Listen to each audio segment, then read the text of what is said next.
Chapter 416.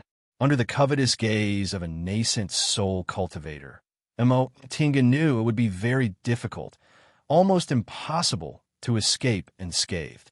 However, at this moment, even if she didn't stand in front of Niao Wushang, City Lord Mei still wouldn't let her go. That being the case, she might as well stake it all. Tinga was confident that she still had a chance. Once the restriction was broken, the others didn't stop and escaped one after another. In the blink of an eye, the atmosphere around them disappeared.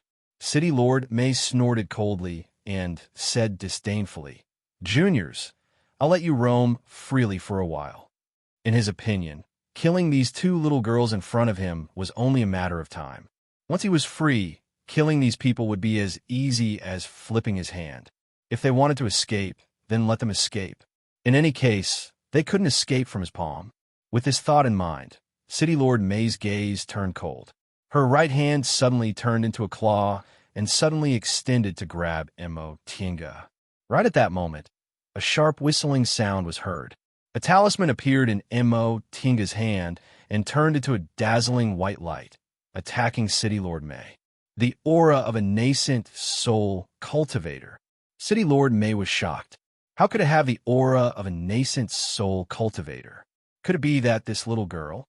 No, it was only a talisman that sealed the power of a nascent soul cultivator's magic weapon. After realizing this, he felt relieved. It seems this little girl's identity is also extraordinary. She actually has such a treasure. However, the power released by the talisman greatly astonished City Lord Mei. This kind of power was no different from a real nascent soul cultivator's attack. How is this possible? Taking advantage of City Lord Mei dodging, Tinga grabbed Niao Wushang and ran towards the place where the restriction was broken. On the way, she didn't forget to put the spiritual beast into her spiritual beast pouch. No matter how smart Fei Fei was, it was useless at this time. Although Xiaofan and Xiaohua could help, they would lose their lives if they were careless in the hands of a nascent soul cultivator. That being the case, she might as well put them into her spiritual beast pouch and escape. Even if she couldn't escape, they could at most become other people's spiritual beasts. "Junior, where do you think you're going?" City Lord Mei shouted. However, the power of that talisman was extraordinary. By the time she got rid of it, Tinga had already escaped from the place where the restriction was broken. City Lord Mei was extremely angry.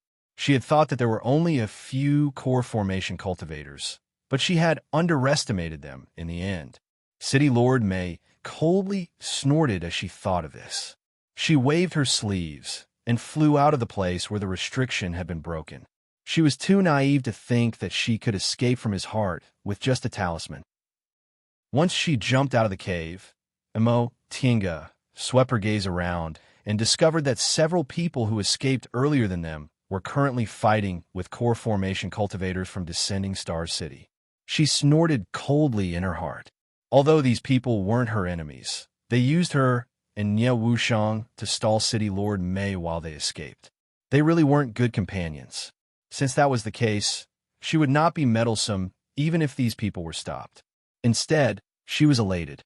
As such, these Descending Star City cultivators all had a target, and no one stopped her. Of course, even so, she might not be able to escape because behind her was the only nascent soul cultivator. That talisman was something she prepared for Qin before she left. Although it had the power of a nascent soul cultivator's magic weapon, it wasn't a real nascent soul cultivator's attack. In just a moment, City Lord Mei would be able to escape. It could be said that City Lord Mei's situation was the most serious. Time was of the essence. She searched her Qinkuan bag and took out the land-shrinking ruler she got from Mo Yaoqing. In terms of speed, even if she had a top-grade flying magic weapon, cloud-treading boots, she still wouldn't be able to get rid of a nascent soul cultivator.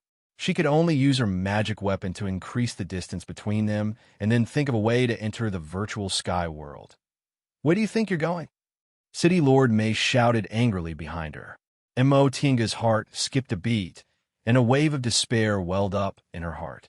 She actually didn't even have a chance to use the land-shrinking ruler. Nevertheless, even if she felt even more despair, she wouldn't resign herself to death. Seeing City Lord May aggressively rushing out, Tinga unfolded the heaven and earth fan in her hand, using offense as defense, and unceremoniously counterattacked. Upon seeing this, City Lord May was so angry that she actually laughed. "You're just a grain of rice, yet you dare to compete under the sun and the moon?" Right after she finished speaking, she shook her arms, and the devil aura that was originally well-restrained suddenly surged out. It was several times more powerful than Elder Liang and the others. Even Ye Wushang, who was currently surrounded by primordial devil aura, couldn't compare to it. It was only now that City Lord May truly revealed her strength. A nascent soul cultivator, even if she was only in the early stage of the nascent soul realm, wasn't someone core formation cultivators like them could resist. Nevertheless, Tinga clenched her teeth, unwilling to retreat. As soon as they arrived in Starfall City, they'd already stepped into City Lord May's trap. Right now, they had no other way out but to fight. Therefore, she risked her serious injuries and used the power of her magic weapon, spiritual talisman, and the heaven and earth fan to meet them. City Lord May sneered. She already knew the power of the magic weapon and spiritual talisman in Tinga's hands, so she chose to dodge for the time being. At the same time, she didn't forget to use her devil aura to block their way. Right at this moment, a clanging sound was heard. It was as if a sharp weapon had been unsheathed. Soon after, it emitted a sharp whistling sound as it pierced towards City Lord May. City Lord May dodged Tinga's magic weapon and spiritual talisman while preventing them from taking the opportunity to escape. It wasn't until the sword aura enveloped her that she realized someone was sneak attacking her from behind. "Who is it?" City Lord May's face twisted in anger. Which brat actually dared to sneak attack a nascent soul cultivator like her? What made her even more furious was that this person's sword aura was soundless. While she was distracted, she actually didn't notice it. At this moment, Tinga couldn't help but be startled when she saw Jianxin standing not too far behind her. Although she'd only known this Jianxin for several hours in the cave and didn't know much about him, his previous way of doing things really made her dislike him. He asked her to block the monster, but in the end, he refused to lend her a helping hand. Clearly, he only had benefits in his eyes and was extremely selfish. But now, he unexpectedly didn't take the opportunity to escape and instead helped her. Jianxin merely glanced at her coldly, then waved his hand, once again creating thousands upon thousands of sword auras which ruthlessly attacked City Lord May. Now wasn't the time to investigate the reason. Tinga clenched her teeth, took out a handful of magic weapons and spiritual talismans from her sleeve, then threw them all out. Every magic weapon and spiritual talisman made by a nascent soul cultivator was extremely precious. Any core formation cultivator who got their hands on them would treasure them as their last life-saving measure. Tinga didn't even count them. She directly grabbed a handful and threw them out. There were 7 or 8 of them. If other core formation cultivators saw this, they would definitely feel extremely distressed. Tinga naturally felt distressed. Before she left, her master and she both prepared magic weapons and spiritual talismans for her. However, these things were precious. Even if the 2 nascent soul cultivators weren't stingy, she only had a dozen or so talismans on her. After this round of throwing, she only had 2 or 3 left. No matter how precious an item was, it couldn't be more precious than her life. At this moment, as long as she could preserve her life, she wouldn't be stingy even if she had to give up all the treasure she had. The light from the magic weapons and spiritual talismans shone, shining together with the light from Jianxin's sword aura. For a moment, the sky was filled with dazzling rays of light. The spiritual aura in the surroundings was even more intense and turbulent. City Lord May bellowed in the light. "You juniors!" Relying on his high cultivation level, he thought it would be easy to capture them. But unexpectedly, he was repeatedly plotted against by these juniors. City Lord May was trapped in the spiritual aura and couldn't escape for a while. As for the other cultivators in Descending Star City, Under the power of these nascent soul cultivators' magic weapons and spiritual talismans, their hands and feet were tied. This was a once-in-a-lifetime opportunity, and Mo Tiange didn't think too much about it. She pulled Niao Wushang, held the land shrinking ruler, and rapidly fled into the distance. The situation was urgent, so she had to run a certain distance to give herself time to use the land shrinking ruler. As soon as the land shrinking ruler was activated, City Lord Mei would have to spend some time to find her. At that time, she could use that short period of time to enter the virtual sky world. Just as she fled, City Lord Mei escaped from the magic weapons and spiritual talismans. His eyes were burning with anger as he stared furiously in the direction Mo Tiange disappeared. He waved the devil aura around his body and immediately turned into a black flight light, chasing after Mo Tiange. He couldn't care less about the others. It didn't matter if the others escaped or died. The most important thing now was to capture the little girl who had swallowed his Yuan Mo and dismember the other junior to vent the hatred in his heart. As for whether he could advance to the late stage of the nascent soul realm in one fell swoop, he couldn't care less now. In the worst case, he was a nascent soul cultivator. At worst, he could abandon Descending Star City and escape by himself. Thinking up to this point, City Lord Mei once again gnashed his teeth in hatred. His plan was foolproof. If he hadn't met these juniors, he would have finished cultivating his primordial devil. As long as he swallowed it, he would be able to advance to the late stage of the nascent soul realm in one fell swoop and become a top cultivator in Yunzhou. At that time, he could build Descending Star City into a powerful force not inferior to the 3 devil territories and become one of the top cultivators in Yunzhou who could call the wind and summon the rain. But now, he didn't know if he could take back his primordial devil, and he couldn't swallow all of these core formation cultivators. Mo Tiange didn't even have the time to turn her head to look. Based on the momentum behind her, she already knew City Lord Mei had caught up to her. Fortunately, the land-shrinking ruler could increase her speed, and the cloud-treading boots were top-grade magic weapons. City Lord Mei wouldn't be able to catch up to her for a while if she fled with all her might. Nevertheless, the distance between the two of them was getting shorter and shorter. If this continued, she would eventually be caught by City Lord Mei, and it would be difficult for her to escape death. What should I do? Mo Tiange's mind raced. Junior, where do you think you're going? City Lord Mei's sharp voice rang out from behind her. A powerful devil aura rushed toward the two of them. Mo Tiange's brows twitched. She didn't expect City Lord Mei to be able to launch a devil aura attack from such a distance. Mo Tiange waved the white silk handkerchief, causing a fog to surround the two of them.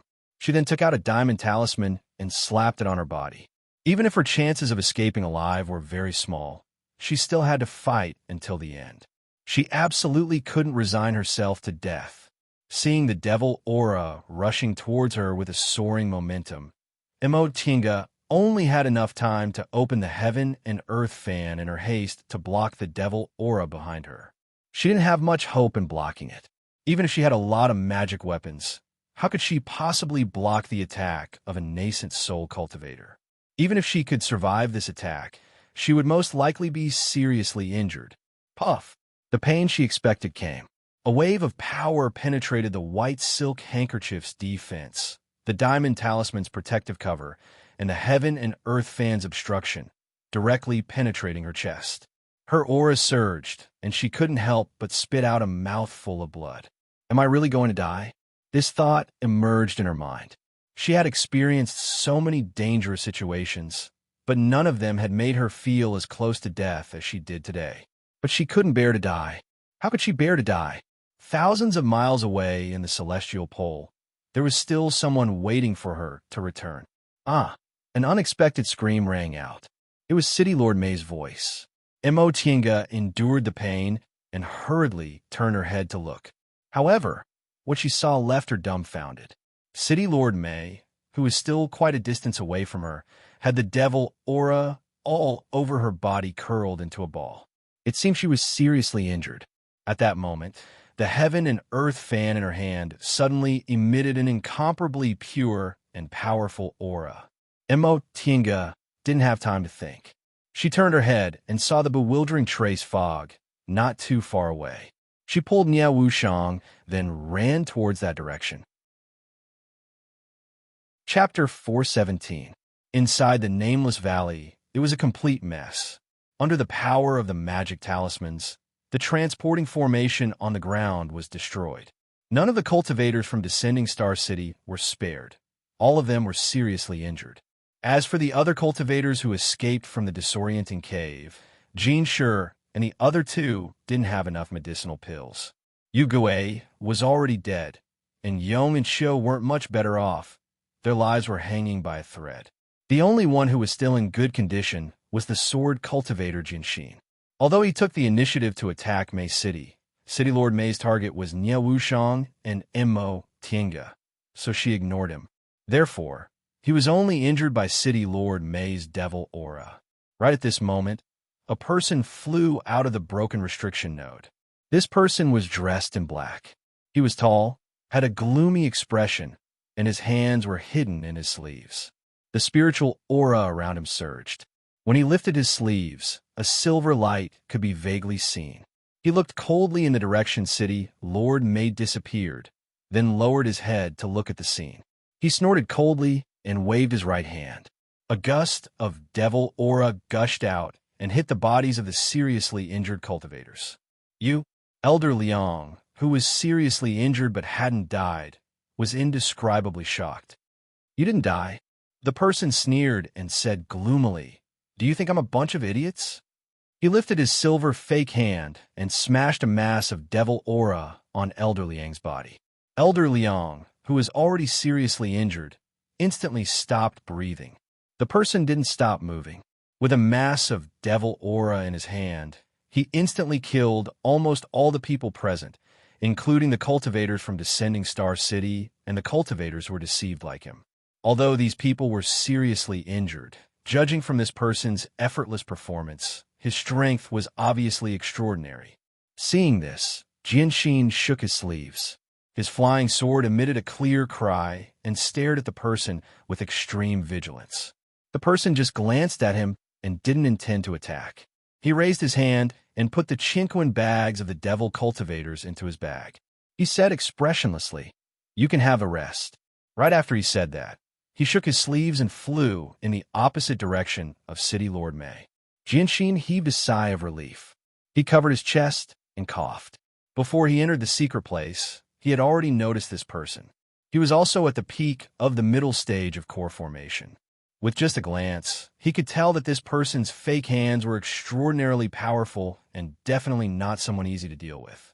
Sure enough, this person had been hiding in the cave while they had been battling with City Lord Mei. He hadn't revealed a single trace of himself, so he had easily escaped after they had lured City Lord Mei away. Now that both of them were injured, this person actually didn't forget to seize the opportunity to kill them and seize their treasures after coming out of the cave. He was truly meticulous, ruthless, and greedy. Fortunately, this person did not intend to be his enemy. Although he was injured, he wasn't as badly injured as the others. If they were to fight, they might not necessarily lose to him. Since he was so smart, he would naturally take advantage of the situation and leave. If he stayed here any longer, who knew what would happen? Thinking up to this point, Jinshin raised his head to look in the direction Tinga and the others fled. A hint of worry flashed in his eyes. He remembered that the bewildering trace fog was in that direction. If the two of them were lucky and could enter the bewildering trace fog, they would still have a chance to escape.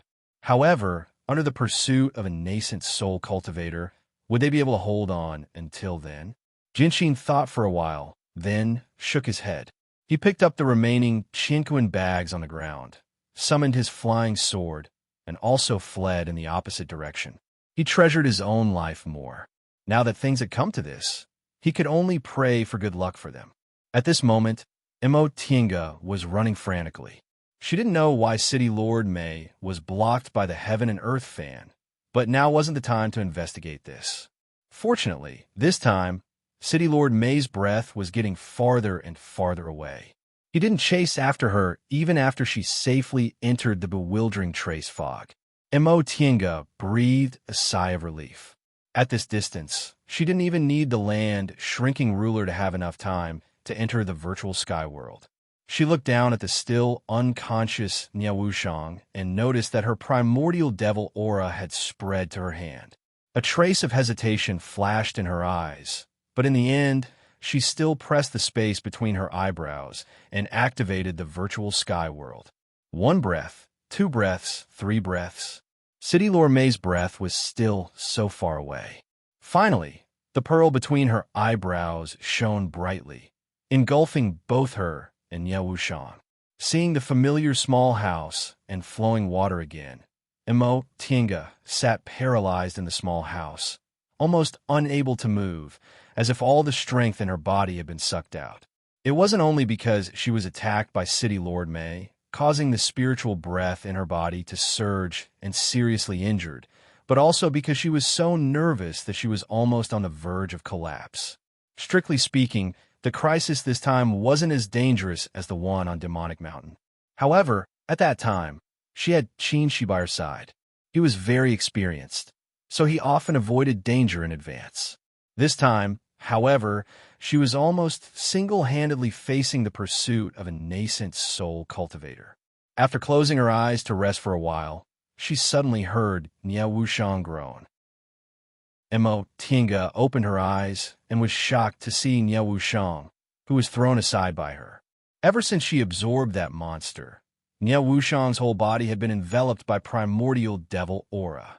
She was like a silkworm spinning a cocoon, completely motionless.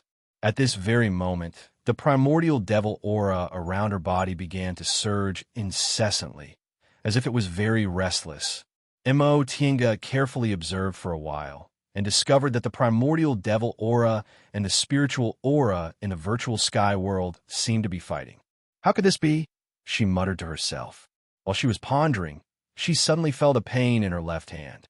She looked down and saw that it was eroded by primordial devil aura when she pulled Nia Wushang to escape. Primordial devil aura was very similar to the dead aura she encountered before. They both had corrosive power.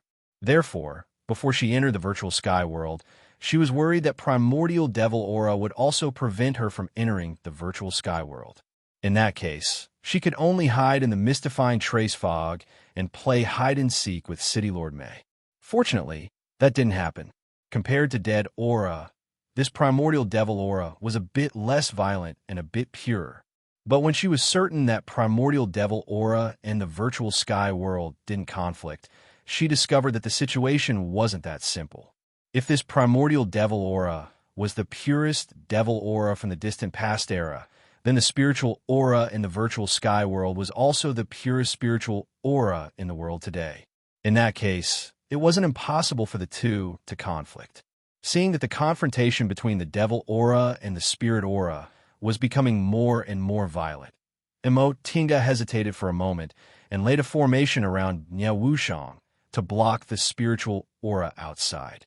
After a while, Nia Wushang slowly calmed down and continued to fall into a deep sleep, which made Tienga heave a sigh of relief. From the looks of it, Nia Wushang probably wouldn't wake up in a short time. The monster from before was so powerful that it could be said it surpassed Nia Wushang's realm. Under such circumstances, Nia Wushang's behavior was basically absorbing the monster's primordial devil aura by force. If she wanted to wake up, she would have to turn all the primordial devil aura into her own. In that case, it would take at least a year for her to wake up. This made Tienga happy on one hand and worried on the other. She was happy because she could leave the virtual sky world before Nia Wushang woke up, so she wouldn't have to explain anything to her. But she was worried because she would have to take care of Nia Wushang for some time. In any case, the situation was already like this, so she could only let nature take its course. After thinking up to this point, Tienga took a short rest and ordered the 2 stone sculpture puppets to clean up a wooden house. She then carefully laid a formation inside the wooden house to isolate the spiritual aura. Afterward, she moved Nia Wushang into that house and left her to fend for herself. She couldn't help Nie Wuxiang digest the primordial devil aura at all. Now, she could only rely on Nie Wuxiang herself. If she could absorb all the primordial devil aura, she might even be able to profit from the disaster, and her cultivation level would rise greatly. But if she couldn't absorb it completely, she might have to suffer a backlash. As for what the consequences would be, Mo Tiange couldn't guess. After dealing with Nie Wuxiang, she released the 3 spiritual beasts and sent them to cultivate on their own. As for herself, she regulated her breathing for several days. After temporarily controlling her injuries, she began to think about this matter. There were a lot of things left in City Lord May's matter. First of all, her injuries weren't light. Nie Wuxiang needed several years to digest the primordial devil aura, so she might also need several years to completely recover from her remaining injuries. Second, she was eroded by the primordial devil aura. Although it wasn't serious, it would take some time to force it out of her body. Finally, she couldn't figure out why City Lord May was injured. While she was healing her injuries, Mo Tiange recalled the situation at that time over and over again. The white silk handkerchief, the diamond talisman, and the heaven and earth fan. These 3 treasures allowed her to survive City Lord May's attack, but she only suffered serious injuries. The white silk handkerchief and the diamond talisman didn't have any problems. Only the heaven and earth fan emitted a strong and vast sacred aura at that time. But when she took out the heaven and earth fan afterward, it was still the same as before. She couldn't find that kind of aura at all. If she remembered correctly, this aura should be the divine dragon's aura she once felt in the divine dragon sacrificial temple. The land of hiding dragon collapsed. The divine dragon sacrificial temple disappeared, and the dragon bones were also scattered all over the ground. At that time, the divine dragon's aura was a lot weaker. After she picked it up and made it into the heaven and earth fan, the divine dragon's aura became even harder to detect. This made her wonder whether the method of refining the magic weapon was wrong. After all, even Mo Yaoqing couldn't refine the heaven and earth fan. However, Qinshi told her that the method of refining the magic weapon should be correct. It was just that even when Mo Yaoqing conceived this magic weapon, she didn't expect that someone would actually use dragon bones to refine it, right? After all, the bones of ordinary demonic beasts above the 8th rank were just hard to break, but they wouldn't have such a powerful aura. Mo Tiange accepted this explanation. In any case, after the experiment, this heaven and earth fan was refined with dragon bones and was extremely tough. This was an obvious benefit. However, she never expected that this thing would actually emit such a strong divine dragon's aura one day.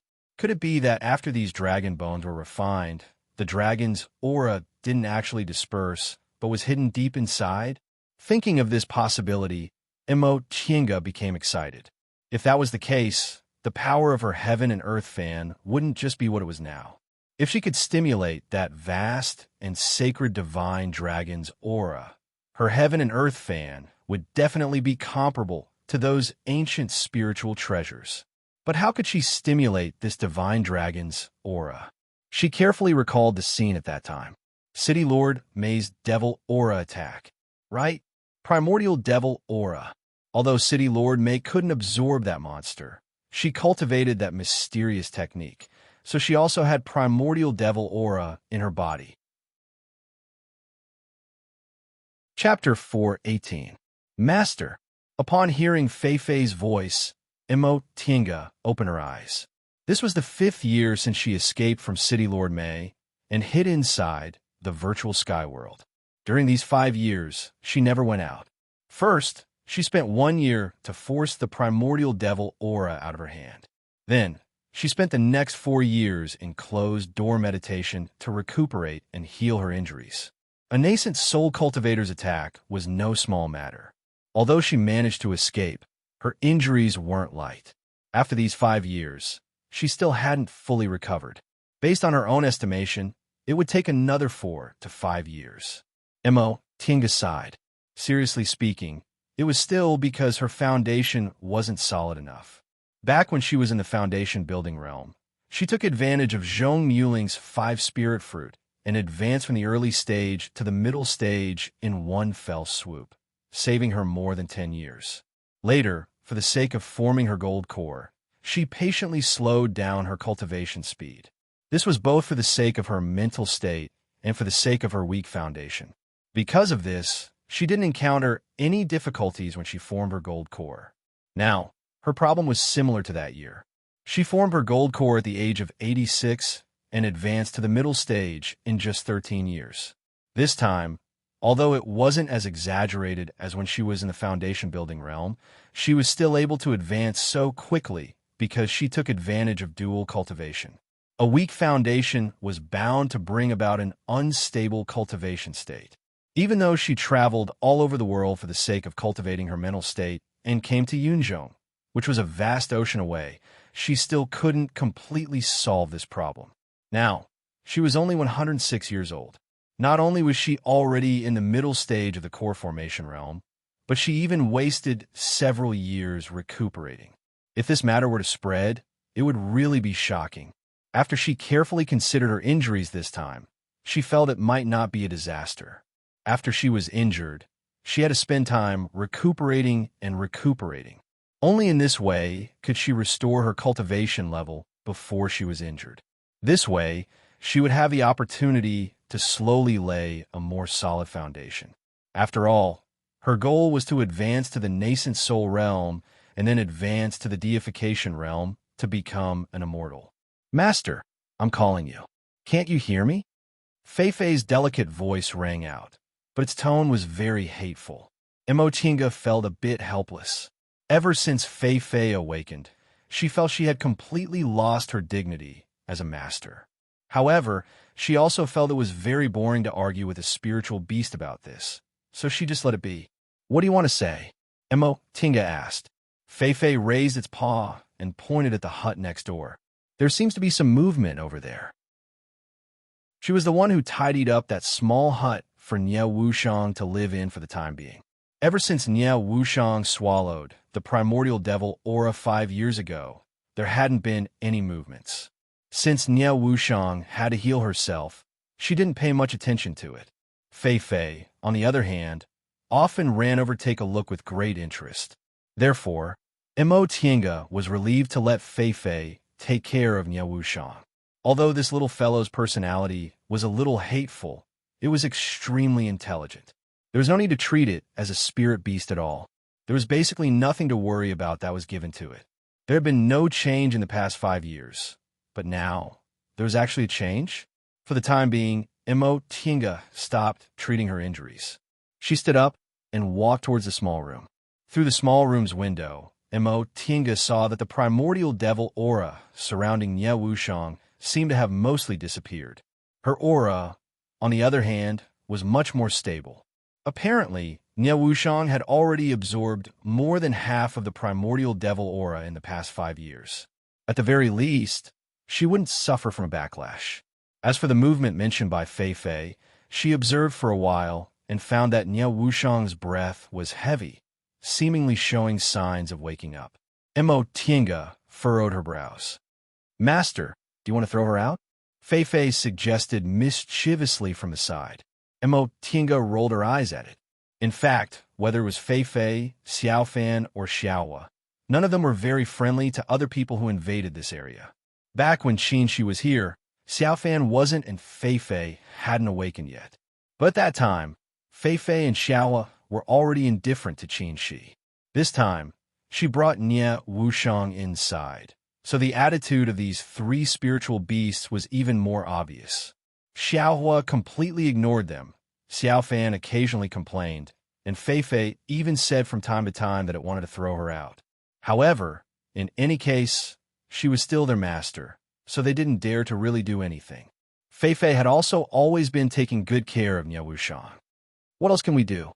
Fei Fei lightly jumped on her back, put its hand on her shoulder, and looked inside through the window. Who knows when she'll wake up? What should we do then? This secret is no small matter. Imotinga reached out and flicked it off her shoulder. She said, "Get ready to go out." Huh? Fei Fei was stunned. Are we really going to throw her out? Tinga stared at it with a faint smile. Weren't you just persuading me to throw her out? Why are you soft-hearted now? I'm not soft-hearted. Fei pursed its lips and said, It's just that you're soft-hearted, master. You definitely won't really throw her out. Having a spiritual beast that was too smart wasn't necessarily a good thing. Tinga shook her head and used her divine comprehension to call Xiaofan and Xiaowa. Both of you go into the spiritual beast bag. We're going out. Xiaowa couldn't speak, so it stared at her with puzzled eyes. Xiaofan, on the other hand, shouted, Master, what about your injury? Before Tinga could answer, Fei interrupted, Master, you're not going out to fight. What does it matter? But Fei's attitude made Xiaofan very angry, but it didn't have Fei's guts. In front of its master, it didn't dare to fight back. It's all right, Tinga promptly said. We're just going out to do something. It's been so long. There won't be any problems. As she spoke, she pulled Xiaowa over first and stuffed it into the spiritual beast bag. Xiaofan and Fei did the same. Seeing her insistence, they could only obediently jump in. Once everything was ready, Tinga took out a pair of gloves from her chinquin bag and put them on. These gloves were made from the natural silk brocade she left behind after refining the heaven and earth fan. Apart from the hard-to-find Chiyun stone and the 1,000-year-old chalcedony, she had spent a lot of money to buy the other materials, so she still had some left. Since she couldn't touch Niao Wushang directly, she took out the natural silk brocade and made this pair of gloves. As long as she put on the gloves and touched Niao Wushang, she wouldn't be eroded by her primordial devil aura. Once everything was done, she opened the small house's restriction and pulled Niao Wushang out of the virtual sky world. As soon as they left the virtual sky world, they felt a gust of cold wind. Tinga looked around. The surroundings were still foggy. She spread her divine sense, but she still didn't sense any cultivators' auras. It had been 5 years, so City Lord Mei naturally wouldn't still be here, waiting to hunt them down. Besides, his plan had failed, and he'd killed so many core formation cultivators with powerful backgrounds. Afterward, he'd definitely become the enemy of various forces. Those forces had many late-stage nascent soul cultivators, so he probably couldn't protect himself. Tinga put away her thoughts and looked at Niao Wushang. After a moment of contemplation, she took out a black robe from her chinquin bag and firmly covered Niao Wushang. This black robe was only ordinary clothing and couldn't hide her primordial devil aura. However, this way, she looked no different from a devil cultivator and wouldn't arouse other people's suspicion. Soon after, Tinga supported Niao Wushang and chose a direction opposite to Descending Star City. When she entered the bewildering trace fog, she didn't go too deep, so it only took her some time to leave. This fog only made people lose their sense of direction. It didn't have any other disadvantages. After flying north for about an hour, Tinga finally saw a city between the mountains. Balan country was mostly mountainous, so most of the devil areas were located in the mountain ranges. The city under her feet was also filled with thick devil aura, which was a bit thicker than Descending Star City. It should also be a devil area. Tinga didn't hesitate and descended. Although this devil area was close to Descending Star City, its scale was much larger than Descending Star City's. It shouldn't have anything to do with City Lord Mei, so she could rest assured. Soon, she landed in front of the city's gate. In general, all cities belonging to cultivators had a no-fly order, so it was better to walk into the city and abide by the rules. This city was very tall. The city walls were made of an unknown material, but they were actually pitch black. A flag with a ghost face was fluttering on top of the city wall. At first glance, Tinga felt this ghost face was very familiar. After carefully examining it, she remembered that she saw Yang Chengji's ghost face banner several years ago. It looked exactly like this. Could this be Guifang's city? Tinga muttered in her heart, then walked towards the devil cultivator guarding the city. When the devil cultivator saw her and Niao Wushang, he didn't dare to neglect them and asked politely, "Seniors, are you here to travel or to visit a friend?" Sure enough, this was Guifang's city. Mo Tinga's expression was as usual. She said faintly, "My friend is injured, so we're looking for a place to stay." The devil cultivator had already noticed Nie Wushang. Judging from her momentum, she was obviously a powerful devil cultivator, but she was being supported by a Dao cultivator. He looked a bit strange. He originally wanted to ask again, but he didn't expect Mo Tinga to answer him. Maybe it was because Mo Tinga's expression was too calm, or maybe it was because their cultivation levels were enough to intimidate him, but the foundation-building devil cultivator only looked at them once before he moved aside. According to the rules of our Guifang City, as long as you don't do anything harmful to Guifang City, any cultivator is free to come and go. Seniors, please. Mo Tinga nodded at him, then helped Nie Wushang into the city. Since this was Guifang City, it should be safe. They had met Yang Chengji once before, and their cooperation was quite pleasant. There were no conflicts between them. Guifang City was one of the 3 great devil areas, so it shouldn't have anything to do with Descending Star City, so they didn't need to worry about City Lord Mei. With this thought in mind, Mo Tinga casually stopped a devil cultivator passing by. "Excuse me, that devil cultivator had just entered the aura refining realm, so he was rather flattered to be stopped by a core formation cultivator. He stuttered this. Senior, what orders do you have?" Mo Tinga calmly asked. "Do you know if there are any inns in the city that rent immortals' caves?" Upon hearing this question, the devil cultivator calmed down a bit. He bowed and answered, "Senior, I don't know if other inns can rent immortals' caves, but the biggest inn in our Guifang City definitely can." "Oh, where's that inn?" The devil cultivator pointed at the other end of the street. "What a coincidence. That inn is nearby. Senior, please look. If you go this way, you'll see the tallest one. It's called Immortal Devil Residence." Mo Tinga nodded. She casually took out a spirit stone and tossed it to him. "Thank you." The devil cultivator was delighted to receive the spirit stone. "Thank you, Senior." Although devil cultivators like them couldn't use spirit stones directly, they could use them as money. A spirit stone was very precious to a cultivator who had just entered the aura refining realm like him.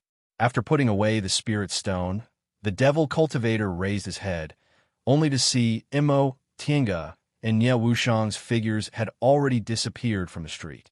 He couldn't help but reveal an envious expression. "When can I have such a high cultivation level?" Chapter 419. When they arrived at Immortal Devil Abode, Mo Tinga spent some spirit stones to rent an immortal's cave. As soon as the shopkeeper saw them, he invited them into the VIP room to entertain them.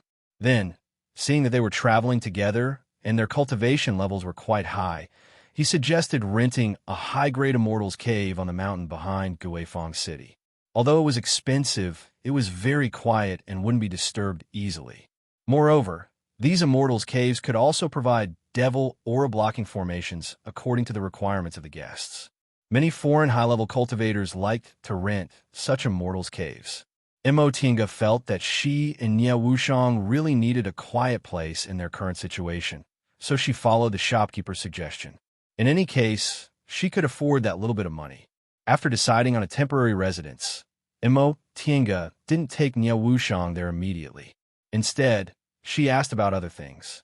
"Shopkeeper, it's my first time in Guifang City, so I don't know much about the situation here. Could you explain it to me?" The shopkeeper was just a high-level aura refining cultivator who hadn't built his foundation yet.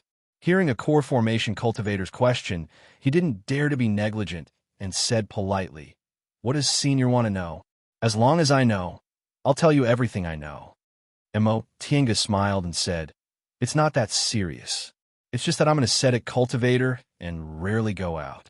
This is my first time in Guifang City, so I don't know much about the situation here, so I'm just asking." "Shopkeeper, you don't need to be restrained. If there's anything you need to pay attention to in Guifang City, just tell me." Upon hearing this, the shopkeeper bowed and said, "Senior is too polite. It's just a piece of cake." After a pause, the shopkeeper said slowly, "I think Senior knows that Guifang City is one of the 3 devil territories in Yinzhou. The city lord, Guifang Devil Monarch, is one of the 3 devil monarchs in Yunzhou and has extraordinary strength. Compared with the other two devil territories, the biggest feature of our Guifang city is freedom. In our Guifang city, both devil cultivators and righteous path cultivators are treated equally. Moreover, we're free to come and go in Guifang city. No matter what kind of cultivator you are, you only need to tell us why you're here and you won't be questioned when you leave. Of course, cultivators who are active in Guifang city must ensure two things. First, you can't harm the interests of Guifang city. Second, you can't fight in the city and hurt others. As long as you can do these two things, you'll be completely unrestrained in Guifang city. Oh, Mo Tinga's heart stirred. The city of Devil Path actually had such open-minded people. What if someone disobeys the rules? The shopkeeper smiled when he heard this. He looked as if he didn't take it seriously and said proudly, "Senior, you worry too much. Who in the entire Yunzhong doesn't know that our city lord's cultivation is unfathomable? Moreover, the city lord's way of handling matters couldn't be more fair. In front of him, regardless of the level of cultivation, only the facts were spoken. As long as one followed the rules, one would receive the city lord's protection. If one didn't follow the rules, one would be killed on the spot. Therefore, there are all kinds of cultivators in Guifang city. Many cultivators who have committed crimes outside will choose to hide in Guifang city temporarily. However, even if there are many ferocious people gathered in the city, these people don't dare to be presumptuous in our Guifang city." I see. It sounded like this Guifang city was an excellent hiding place. She happened to come to the most suitable place by accident. In that case, no one will come to disturb us if we stay here for the time being. Of course, the shopkeeper said. If Senior doesn't want people to disturb you, you only need to set a small restriction outside the cave and refuse to receive sound-transmitting talismans. In this way, other people will know Senior's intention and won't come to disturb you. That's good. Mo Tinga thought for a while, then took out a small bag of spirit stones from her Chinquan bag and put on the table. Here are 2,000 spirit stones. We'll temporarily rent this place for 3 years. You can arrange it. Seeing that she was so generous, the shopkeeper couldn't help but feel happy. He smiled flatteringly again and again. Yes, yes. Senior, please follow me. Junior will take Senior to choose an immortal's cave. And Mo Tinga nodded slightly. She still helped Nia Wushang up and followed the shopkeeper out of the VIP lounge and out of the inn. Probably because Mo Tinga paid the spirit stones too readily, the shopkeeper also gave her a lot of information along the way. From the infighting between Guifang Devil Monarch's disciples to the news of the marketplace. As long as she showed a little bit of interest, he told her everything he knew. Mo Tinga still remembered when she saw Yang Qingji in the Cloud Ascending Cranes group. Although she didn't say it out loud, she was secretly surprised. With Yang Qingji's identity and status, he didn't need to covet the Cloud Ascending Cranes reward. Now that she heard from the shopkeeper, she realized Yang Qingji also had his own difficulties. Although Yang Qingji was Guifang Devil Monarch's most favored disciple, he was ranked last. There were several senior martial brothers and sisters above him. 2 of them were already in the peak stage of the core formation realm and were about to advance into the nascent soul realm. Ever since Guifang Devil Monarch took him in, he doted on him very much. Not only did he personally teach him, but he also gave him many treasures that others couldn't see. This naturally made the other disciples envious. Although Yang Qingji advanced quickly, he was still young, and unlike his senior martial brothers and sisters, he didn't have his own confidence. Because of this, he suffered a lot in private. But Guifang Devil Monarch wouldn't stand up for him in these matters. Although he doted on him, if he couldn't even solve this small matter, then the disciple he doted on would be too useless. Now that Guifang Devil Monarch was old, although he didn't show any signs of dying, many of his disciples were unwilling to be left out. Many of them were eager to make trouble and made connections everywhere, hoping to inherit their master's position. However, since Guifang City was one of the 3 devil domains in Yunzhong, how could it be so easy to obtain the position of City Lord? In the end, Guifang Devil Monarch was annoyed. He announced to the whole city that when he abdicated, among his disciples, the one with the highest cultivation level would inherit the position of city lord. The prerequisite for this was that the disciple must advance into the nascent soul realm. If no one advanced into the nascent soul realm, foreign cultivators could seize the position of city lord with their own strength. After Guifeng, Devil Monarch, announced this order, his disciples finally calmed down and began to cultivate with all their might. Among them, his two oldest disciples naturally had the most advantage. They were already in the peak stage of the core formation realm, and the nascent soul realm was just a threshold. However, Yang Qingji's talent was extremely high. While his senior martial brothers and sisters cultivated with all their might, they didn't forget to drag him down. Although Yang Qingji's aptitude was excellent, he wasn't good at power struggles, so he had to deliberately avoid it and travel around Guifeng City. Hearing this, Tiange wasn't too surprised. Where there was influence, there would be power struggles. Even Xianxing School, which was currently in a period of harmony, couldn't completely avoid it, let alone Guifeng City, where the city lord could order the whole city's people. What she was curious about was why this innkeeper, whose cultivation level was only in the aura refining realm, was so clear about these things. Upon hearing her question, the innkeeper smiled and said, "Senior, you don't know, but in our Guifeng City, these are all open secrets. Not many people don't know about them." He then said with some worry, "In fact, we're all very worried. If the city lord really passes away, I'm afraid the good days of our Guifeng City will also come to an end." "Why?" Tiange smiled and said, "The establishment of Guifeng City isn't a matter of a day or two. How can it be so easy to fall?" The innkeeper said, "Senior is a Dao cultivator, so you might not be very clear about the matters of us devil cultivators. We devil cultivators worship individual strength the most, so we don't have any sects. We only have cities. Moreover, in a city, there's usually only one nascent soul cultivator, who is the city lord. The city lord's words are the devil territory's iron law. Our Guifeng City was established by relying on the prestige of city lord, Guifeng, Devil Monarch. If the city lord passes away and the successor doesn't have enough strength, we'll change from one of the three great devil territories to a small devil territory that can be bullied by anyone. Oh, so it's like this. She seemed to have heard this before.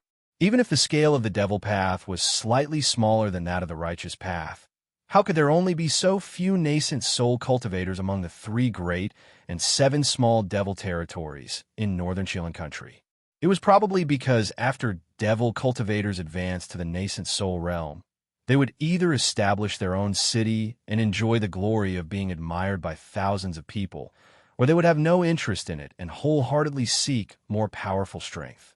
In this way, the strength of a city's deterrence completely depended on the strength of the city lord. If the city lord's strength wasn't enough, he could only submit to others.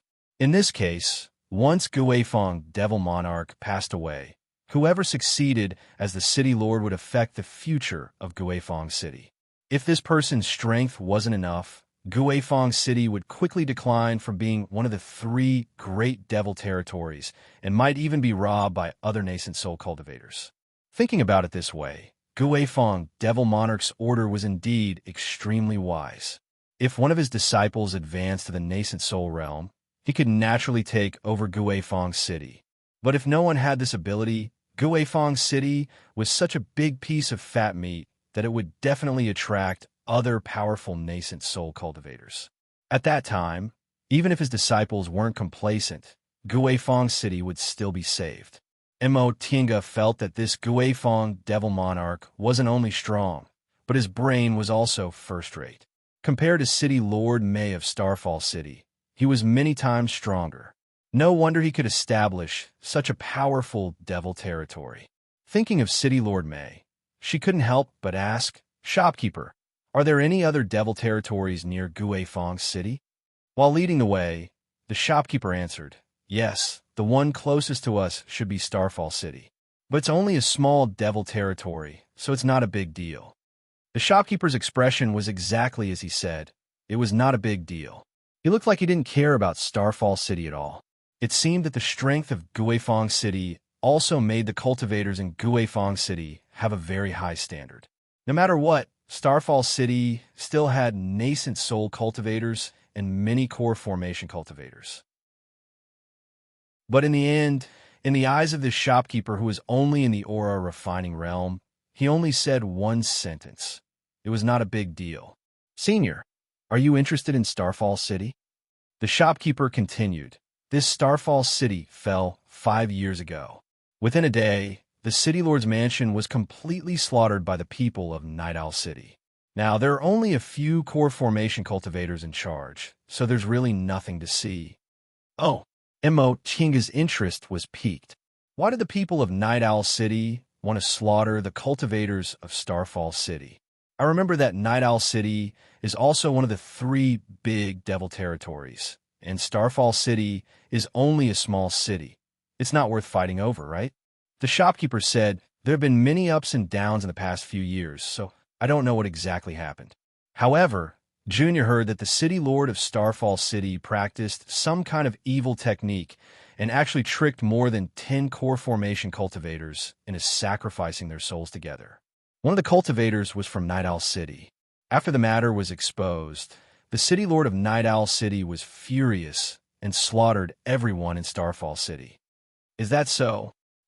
Tinga muttered to herself. As an insider, she naturally knew the truth the best.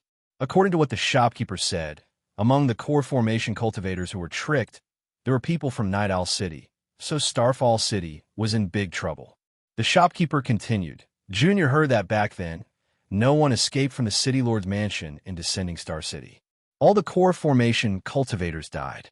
Only the City Lord, who was already in the nascent soul realm and was no longer in the city, escaped this disaster. Chapter 420. The cave rented by Immortal and Devil Abode was indeed, as the shopkeeper said. It was of excellent quality and had a quiet environment. Tinga felt it wasn't bad, so she randomly picked one and settled down. Then she told the shopkeeper that the 2 of them were going to meditate and recuperate, so he didn't need to disturb them before the end of the term. The shopkeeper repeatedly said yes, indicating that the people of the inn would absolutely not disturb them. If the 2 seniors had any instructions, they could go to the inn to find them or send them a voice transmission. Tinga was very satisfied, so she rewarded the shopkeeper with some spirit stones and sent him away. Then she laid restrictions around the cave, indicating that she didn't want to be disturbed. She closed the cave and temporarily isolated it from the world. This cave was very big. It was fully equipped with cultivation rooms, concocting rooms, and spiritual beast rooms. There were also many cultivation rooms. Tinga straightforwardly threw Nia Wushang into one of the cultivation rooms to fend for herself while she randomly picked another one. She then laid the Devil Aura isolating formation left by the shopkeeper and entered the virtual sky world. Since Nia Wushang could survive for 5 years, most of the primordial devil aura had been tamed by her, so she didn't need to worry at all. She spent a lot of effort to rent and cave in Guifang City just because it was difficult to explain the virtual sky world. Besides, the spiritual aura in the virtual sky world conflicted with primordial devil aura, so it wasn't as suitable for Nia Wushang as Guifang City. In addition, the news she heard from the innkeeper made Tinga a little worried. She wasn't too surprised that City Lord Mei was still alive. After all, she was a nascent soul cultivator. Even if she couldn't defeat her, she could always run away. With the omnipotent abilities of nascent soul cultivators, she could hide somewhere and wouldn't be found even if she wanted to. Although City Lord Mei wasn't a threat to them now. Nia Wushang swallowed the primordial devil aura he worked hard to cultivate, and she ran away with Nia Wushang, causing City Lord Mei to fall short of success. She turned from City Lord into a stray dog. This hatred could be said to be irreconcilable. Having a nascent soul cultivator as an enemy was really not a good thing. However, it was useless to worry now, so Tinga just thought about it and put it aside. As for the internal grievances in Guifang City, she didn't care. She and Yang Qingji were just acquaintances.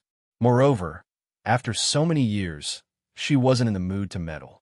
This matter reminded her of Ling Yunhe. When she had parted ways with Ling Yunhe, they had agreed to meet after 3 months to collect the reward. Who would have thought that the two of them would fall into City Lord Mei's trap the moment they left the Carefree Valley? However, with Ling Yunhe's character, he wouldn't go to refuse to pay her, right? Ling Yunhe and Ling Yunhe didn't want to refuse to pay, right? Mo Qingge couldn't help but laugh. Ling, clan devil, clan's devil. She mountains, she said Mo, and ran and rants mountains mountain. They were injured. After cultivating, they and seemed to have, and it began to looking ding. They may say, they, and seemed, and they weren't injured in the first place. After this period of cultivation, they seemed to be showing signs of advancing, so they began to look for suitable spiritual herbs to eat again. In terms of spiritual beast cultivation speed, the three of them were already too fast. However, spiritual beast realm breakthroughs weren't as troublesome as human cultivators, so Mo Qingge just let them be. In any case, they wouldn't be faster than her in the end. Several months later, while Mo Qingge was adjusting her breath, she suddenly felt something was wrong. Mo Qingge stopped recuperating and opened her eyes. After thinking for a while, she hurriedly left the virtual sky world. As soon as she came out of the virtual sky world, she immediately felt a strong and vast devil aura. As soon as she appeared, the devil aura ignored the devil aura isolation formation and rushed towards her violently. Mo Qingge was startled. She unleashed the art of primordial origin to protect herself before stepping out of her cultivation room. On the way to Nie Wushang's cultivation room, the devil aura became denser and denser. Although it couldn't compare to those nascent soul devil cultivators, it wasn't too far off. In fact, the devil aura here was even slightly purer. By the time Mo Qingge stepped into Nie Wushang's cultivation room, she was completely shocked. At that moment, Nie Wushang was sitting cross-legged on the stone bed, adjusting her breath with her eyes closed. Her whole body was surrounded by thick devil aura. This devil aura seemed to have a life of its own as it circled around her, neither too fast nor too slow. The momentum coming from her body was already far beyond the middle stage of the core formation realm. It was even much higher than the late stage of the core formation realm. She was only one step away from the nascent soul realm. Could it be that Nie Wushang made a realm breakthrough? Mo Qingge watched for a while, but in the end, she shook her head. No, this wasn't a realm breakthrough. It was the devil aura that was too overbearing, so it had such a strong momentum. That monster was originally prepared by City Lord Mei for her. With his identity as a nascent soul cultivator, it was absolutely no small matter that this primordial devil aura could help him make a realm breakthrough. Although the part Nie Wushang swallowed wasn't all of it, it still surpassed her own realm. With so much primordial devil aura, it wasn't surprising that she had such a strong momentum all of a sudden. However, Mo Qingge couldn't help but recall Master Songfeng's eccentric and ruthless temperament, as well as his appearance that was neither human nor ghost. Now that Nie Wushang really embarked on such a path, would she also become like him? Just as she was thinking about this, Nie Wushang suddenly opened her eyes and smiled at her. This smile made Mo Qingge's taut heartstrings loosen in an instant. From the looks of it, she seemed to be the same as before. There was nothing wrong with her. So you're awake. How do you feel? Nie Wushang stretched herself, and the devil aura around her body suddenly danced along with her movements. I'm so tired. How long did I sleep? 5 years. Seeing that Nie Wushang's movements were normal, Mo Qingge knew there was nothing wrong with her, so she felt relieved. So it's been 5 years. Nie Wushang seemed to be sighing with emotion. After a while, she finally smiled and said, I'm fine. Although I can't completely absorb this devil aura, I've already tamed it. Now I just need to slowly absorb it all. That's good. Now that she was sure Nie Wushang was fine, Mo Qingge no longer worried about her. She carefully looked at Nie Wushang in front of her and couldn't help but say, looking at your current appearance, you already look like a complete devil cultivator. I wonder if this primordial devil aura has any disadvantages? Will you end up like your master in the future? This question made Nia Wushang daze for a while. After a long time, she lowered her head to look at her hand. On her hand, there used to be a wound corroded by the black water in Carefree Valley. After being cleansed by the primordial devil aura for 5 years, this wound was long gone. The remaining corrosive power was also completely devoured by the primordial devil aura. This primordial devil aura was indeed the most overbearing aura in this world. Neither the dead aura nor the filthy aura could compare to it. I also don't know. Nia Wushang looked indifferent as she said calmly, I wasn't a real devil cultivator before.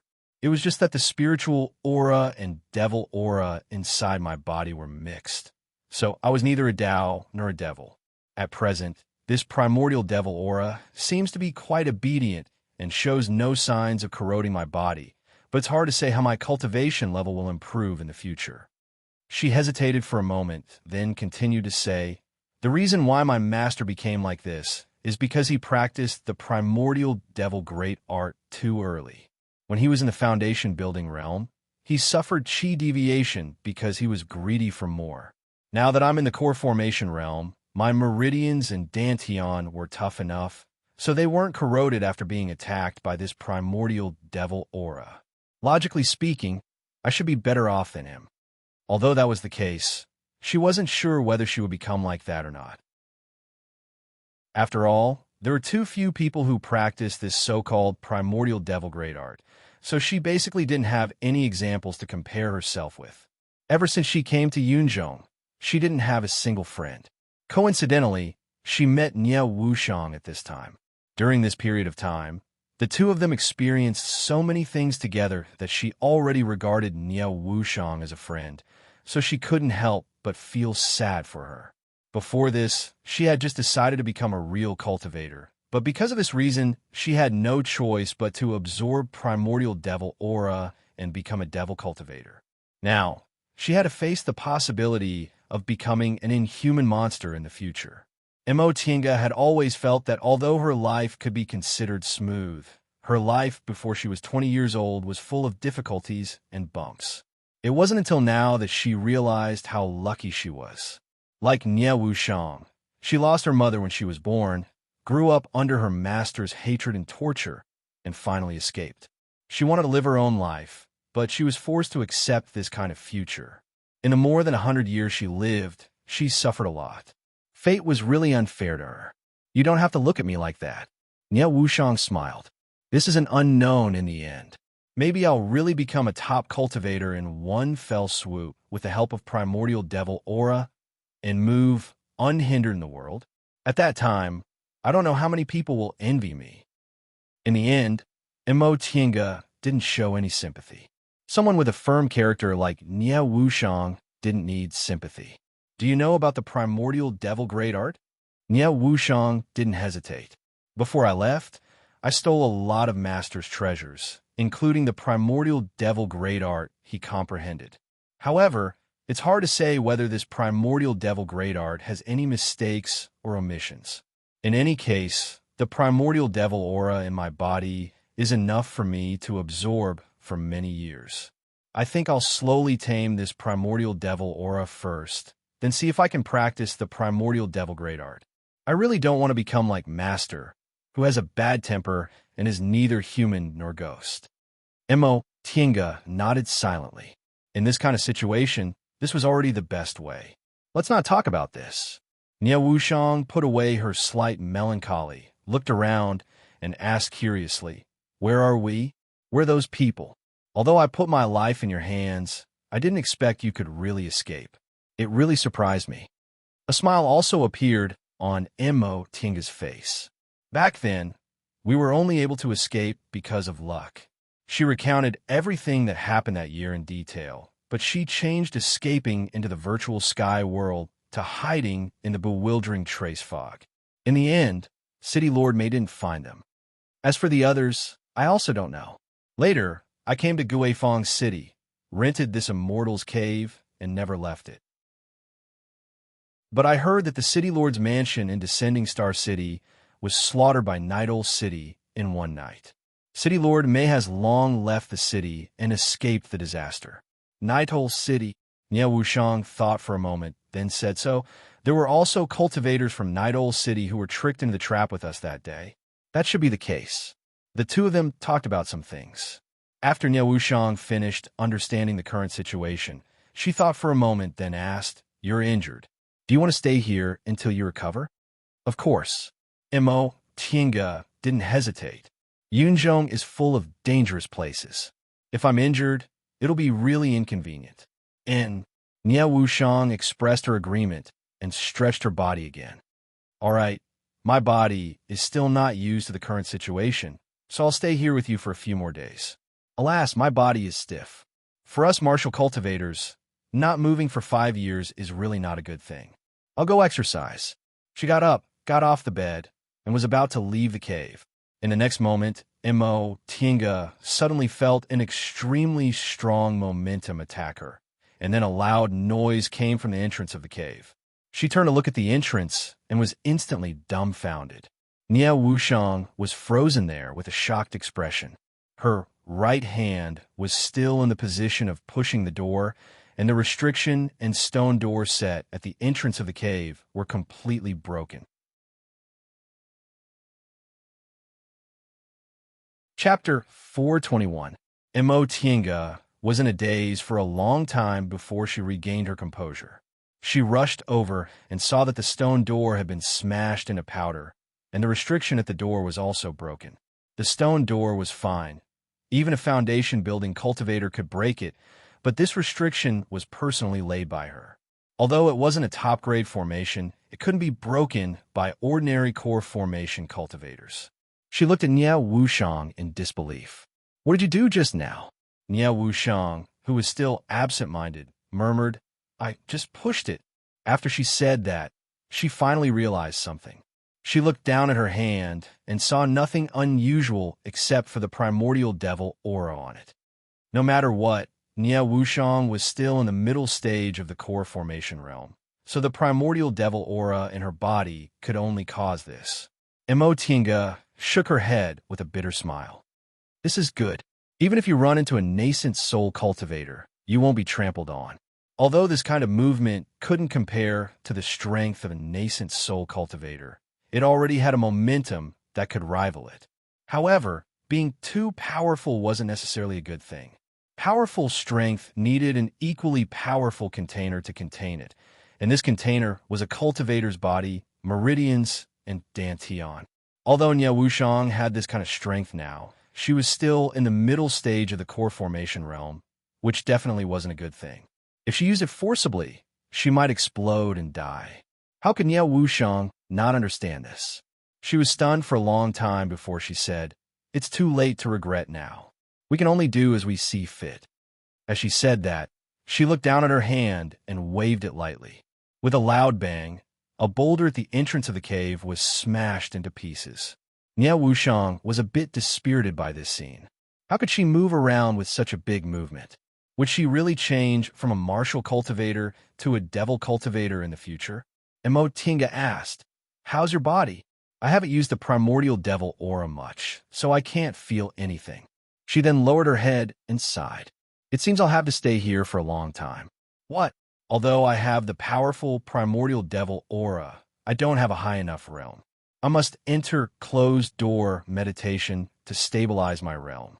Nie Wuxiang smiled bitterly.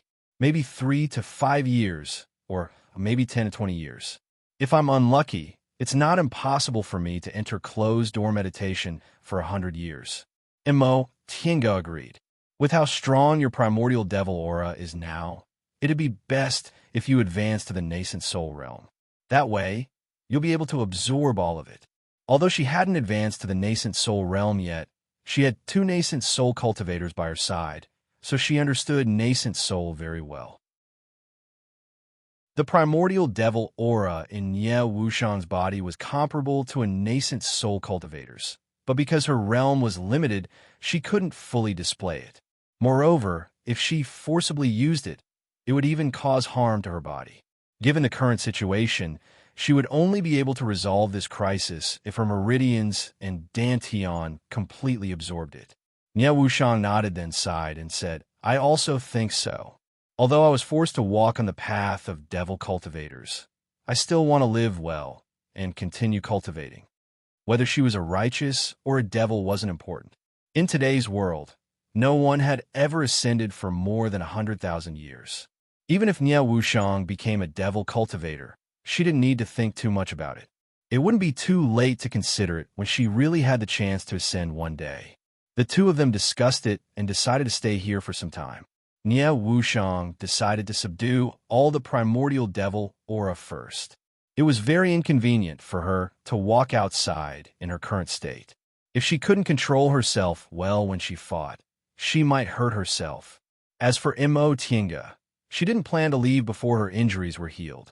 Ever since she came to Yunzhong, things happened one after another, so she didn't have much time to cultivate.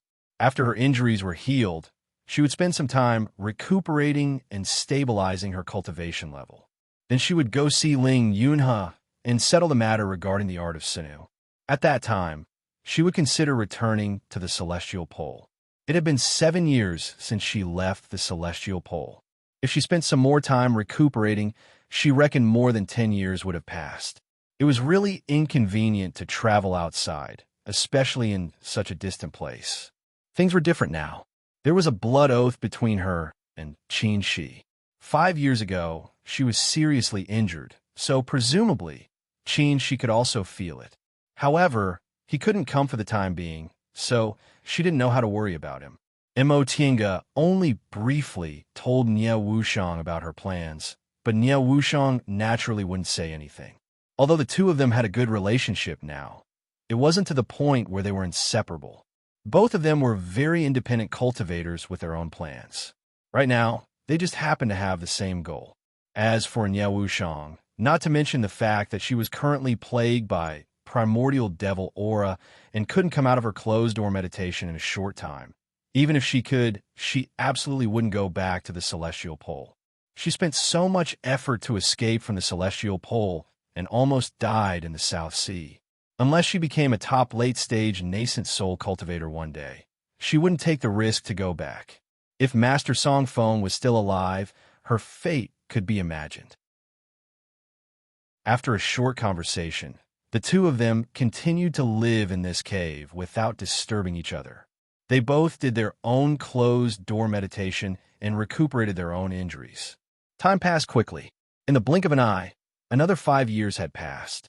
During these 5 years, the two of them had almost no contact with each other. It was only when the rent of the cave expired and the shopkeeper came to collect the rent that they both left the cultivation room. The shopkeeper probably already knew about the cave stone door being broken. It was just that there were 2 core formation cultivators living here, so it wasn't convenient for him to say anything. When Nie Wuxiang came to collect the rent, the shopkeeper wasn't surprised at all and only asked if it needed to be repaired. Nie Wuxiang directly gave him a pile of spirit stones as compensation and also paid him 10 years of rent. How could the shopkeeper not feel unhappy? He hurriedly ordered people to come over and repair the stone door. In the next 2 years, he didn't come to disturb them as usual. Mo Tiange and Nie Wuxiang were very satisfied that the shopkeeper was so sensible. For them, having a quiet place to stay was the most important thing. 5 years later, Mo Tiange stopped cultivating and came out of the virtual sky world. Sensing her breath, the stone door of Nie Wuxiang's cultivation room opened automatically. After not seeing Mo Tiange for 2 years, Nie Wuxiang looked at Mo Tiange carefully. She was both amazed and curious. "You're recuperating? 2 years ago, I saw your injuries had just healed. How did your cultivation progress so fast?" It wasn't strange for Nie Wuxiang to be surprised. After she woke up, Mo Tiange's injuries hadn't completely healed. It was only after 3 years that her injuries were completely healed. But now, in just 2 years, she was already halfway to the middle stage of the core formation realm. This kind of cultivation speed was really too exaggerated. Mo Tiange simply answered, "In these 10 years, I wasn't recuperating." When her injuries weren't too serious, she began to take a lot of medicinal pills to improve her cultivation level. The reason she did this was because she was ready to come out of closed-door meditation. The stronger she was, the smoother her next business would be. There weren't many things left to do. The first thing was to see Ling Yunhe and settle the matter regarding the art of Sinu, then return to the Celestial Pole. In addition, if possible, she also planned to go to Danxia sect to inquire about some things related to Mo Yaoqing. Mo Yaoqing had passed away for more than 5,000 years.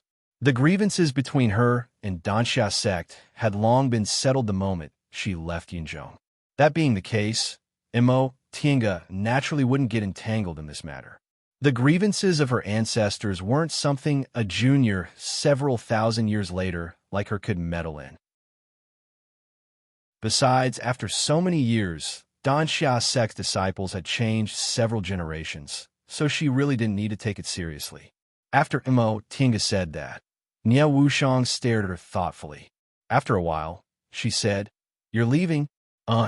She came out of closed-door meditation to say goodbye to Nie Wuxiang. It had been more than 10 years since she left the Celestial Pole. It was time to go back. Nie Wuxiang didn't feel surprised, but she still felt a vague sense of loss. She sighed and said, "You're right. You're different from me. No matter how far you go, you still have to go back." Mo Tinga heard the melancholy in her voice, but she couldn't comfort her about this kind of thing. Although her character was compatible with Nie Wuxiang's, their life trajectories were completely different. In the Celestial Pole, she had a master, a partner, and relatives. No matter how far she was, she still had to go back. That was her route. But Nie Wuxiang was the opposite. She absolutely couldn't go back to the Celestial Pole. In Yunzhong, she had no relatives or friends. She was like a floating duckweed. The only thing that kept her going was her determination to keep cultivating. Cultivators were also people. They were more indifferent to worldly emotions than mortals, but they couldn't completely abandon them. Maybe I'll come to Yunzhong again in a few years. At that time, we'll still have a chance to see each other. After a long time, Mo Tinga only said this. Nie Wuxiang smiled, threw her sad mood to the back of her mind, and asked, "What's your next plan?" "I'll go to Ling Yunhe to get the reward first. If things go smoothly, I'll go back to the Celestial Pole."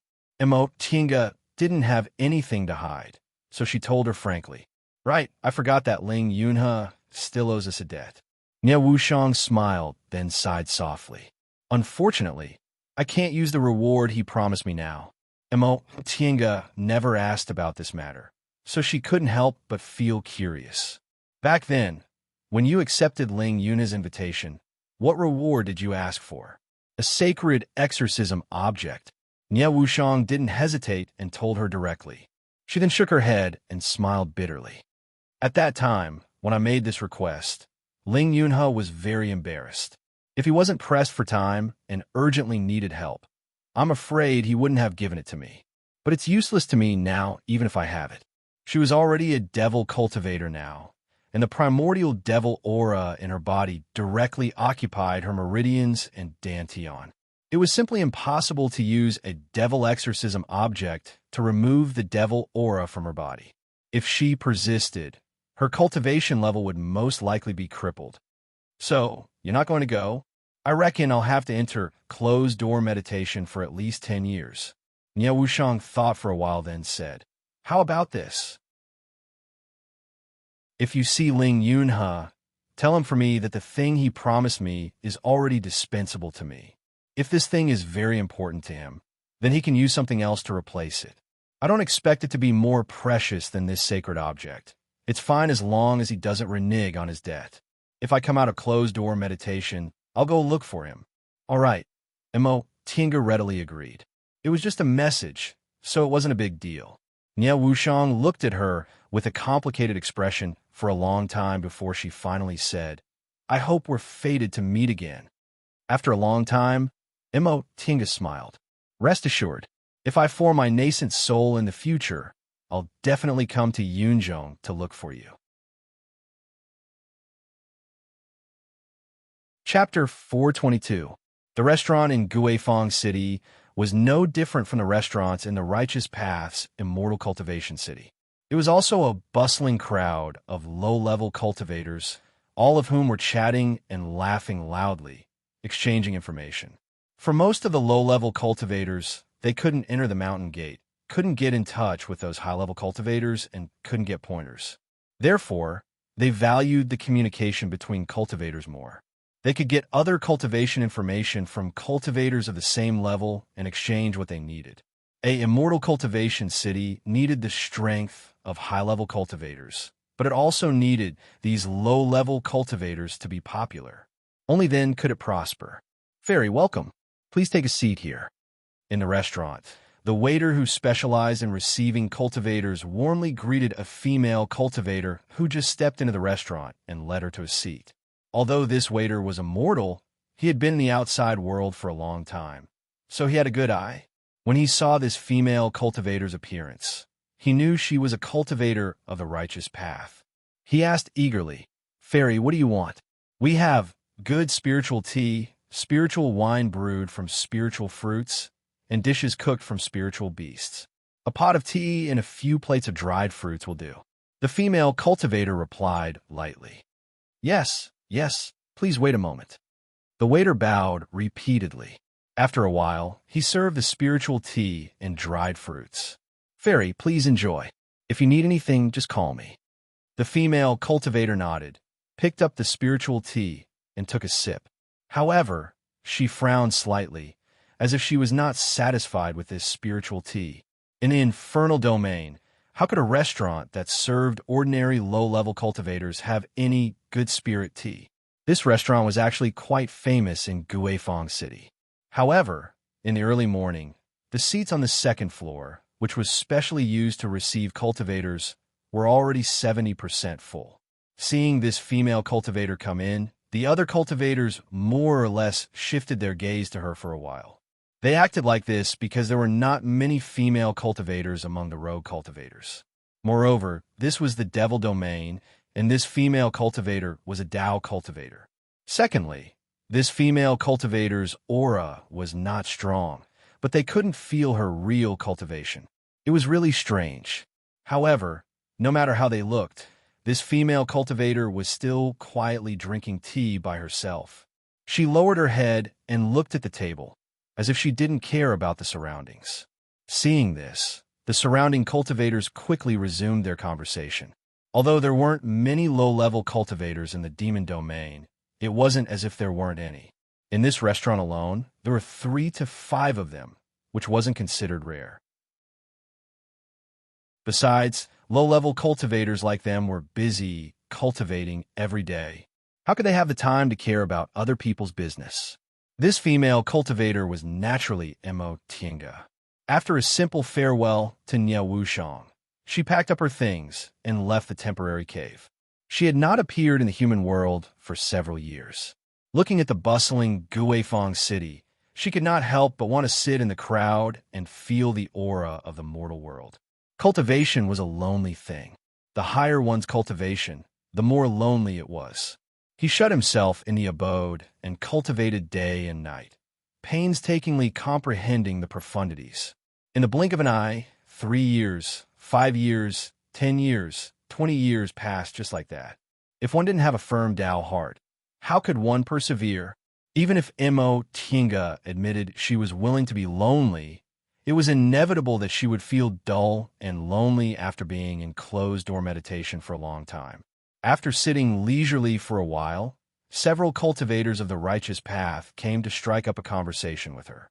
However, Mo Tinga was not in the mood to chat with them today, so she only said a few words. Seeing that she was not in the mood to chat, the others sensibly didn't disturb her. The restaurant was quite noisy. 4 low-level cultivators, without a sect, communicating with cultivators in the same realm was their source of information. Although they might not be prepared for what they said, Mo Tinga was very happy to hear it. While she was listening to some gossip with relish, she suddenly heard a devil cultivator at the table next to her say, "Fellow Taoists, before I came to Guifang City, I heard there were many cultivators with profound cultivation levels in Guifang City.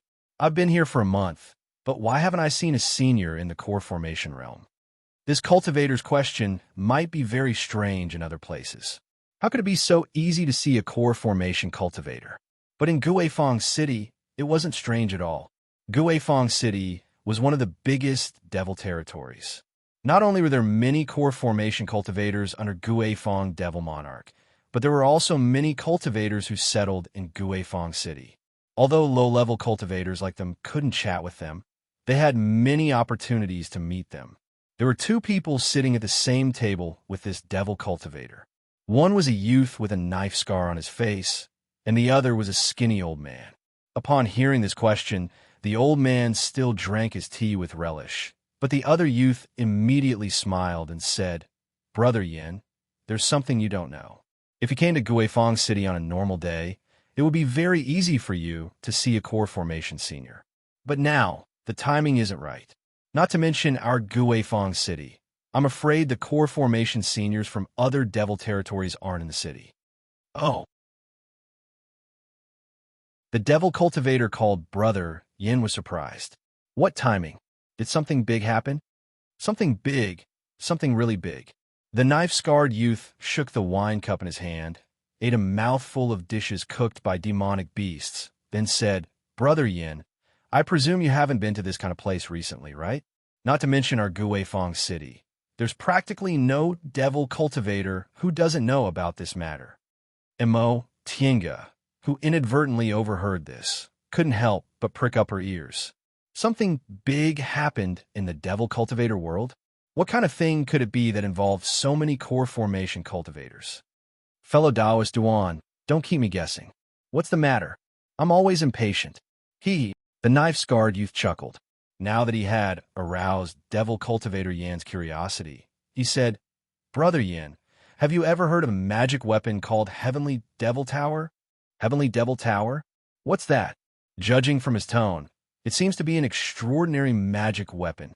Emo Tienga, who didn't know much about Yunzhong, was full of doubts. Heavenly Devil Tower? Devil Cultivator, Yin repeated. At first, his expression was blank, but it soon turned red, and excitement appeared on his face. Heavenly Devil Tower. Tens of thousands of years ago, the most powerful magic weapon of devil paths, Heavenly Devil Venerable. The Heavenly Devil Tower. Correct. The knife-scarred youth was very satisfied that devil cultivator Yin managed to guess it right away. Aside from this Heavenly Devil Tower, what else could make those arrogant seniors care so much about it? The youth didn't finish his sentence, so devil cultivator Yin hastily asked, "What's going on? Fellow Taoist Duan, just tell me. Let this old man tell you." The old man who hadn't spoken until now finally spoke. His cultivation level was slightly higher than the other two. He was already in the 10th layer of the aura refining realm. Judging from his age, he must have had a lot of experience. His eyes shone brightly, and it was obvious he was a shrewd person. "We have to start from 2 years ago," the old man said slowly. "About 2 years ago, not only in our Guifeng City, but in the entire devil cultivator world, the rumor of the Heavenly Devil Tower's reappearance spread. Fellow Taoist Yin, you know what kind of treasure the Heavenly Devil Tower is. We devil cultivators worship powerful cultivators the most, and Devil Path's Heavenly Devil Venerable was undoubtedly the most powerful devil cultivator in Yunzhong's history. The Heavenly Devil Tower in his hands was created by gathering the power of the 10 most powerful devil monarchs of the Devil Path and refining all kinds of Devil Path supreme treasures. It could be said to be the number 1 magic weapon of our Devil Path, so it's also known as the Devil Path's sacred object. The old man roughly explained the origin of the Heavenly Devil Tower, which happened to resolve Emo Tinga's doubts. She had heard of Devil Venerable Sky, but she wasn't very interested in matters related to devil cultivators. She only knew that this person was publicly recognized as the strongest Devil Path cultivator in Yunzhong. Although he had disappeared for several tens of thousands of years, his prestige still lingered in Yunzhong. Moreover, he was the only Devil Path cultivator who was given the title of Devil Venerable. Judging from the old man's words, this Heavenly Devil Tower was the most powerful magic weapon in Devil Venerable Sky's hands, and it was also known as the Devil Path Sacred Object, so it should be very extraordinary. However, this devil-venerable sky had disappeared for several tens of thousands of years. Was this magic weapon still in good condition? As this thought crossed her mind, Tinga once again recalled the Fuxing sword she accidentally obtained a few years ago. Fu Yaozi was also a cultivator from several tens of thousands of years ago. This magic weapon of his had been corroded in the devil domain for several tens of thousands of years, but still had that kind of power. If this heavenly devil tower had been properly preserved in a specific place, it really might be in good condition. All of us aura refining cultivators heard about this, so we all thought it was just groundless rumors. Otherwise, how could we possibly know about this kind of news? Who knew that several months ago, the high-level seniors of our Guifang city went out one after another? Only then do we find out that this wasn't just a rumor. Right now, almost all the seniors in the devil cultivation world above the core formation realm are searching for this sacred object. Oh, so that's how it is? The devil cultivator, surnamed Yin, clicked his tongue in wonder. Legend has it that after the devil venerable successfully advanced to the divine transformation realm, he disappeared from the world, and the heavenly devil tower also disappeared at the same time. It's been several tens of thousands of years, but this devil path's sacred object has actually reappeared in the world. This is too miraculous. Who said it wasn't? The knife-scarred youth said while eating a dried fruit. Unfortunately, our cultivation levels are too low. Even if the sacred object appears in the world, it has nothing to do with us. Alas, if it was several hundred years later. Even if it was several hundred years later, you still might not be able to form your gold core. Even if you formed your gold core, I'm afraid you still wouldn't be able to snatch this sacred object. The old man slowly nibbled on peanuts and said, "This time, although all the core formation seniors went out, in my opinion, only the 3 great devil monarchs will be able to join in the fight." The knife-scarred youth nodded in agreement. Yes, not to mention the core formation seniors. Even those nascent soul seniors with slightly weaker strength probably won't have a chance.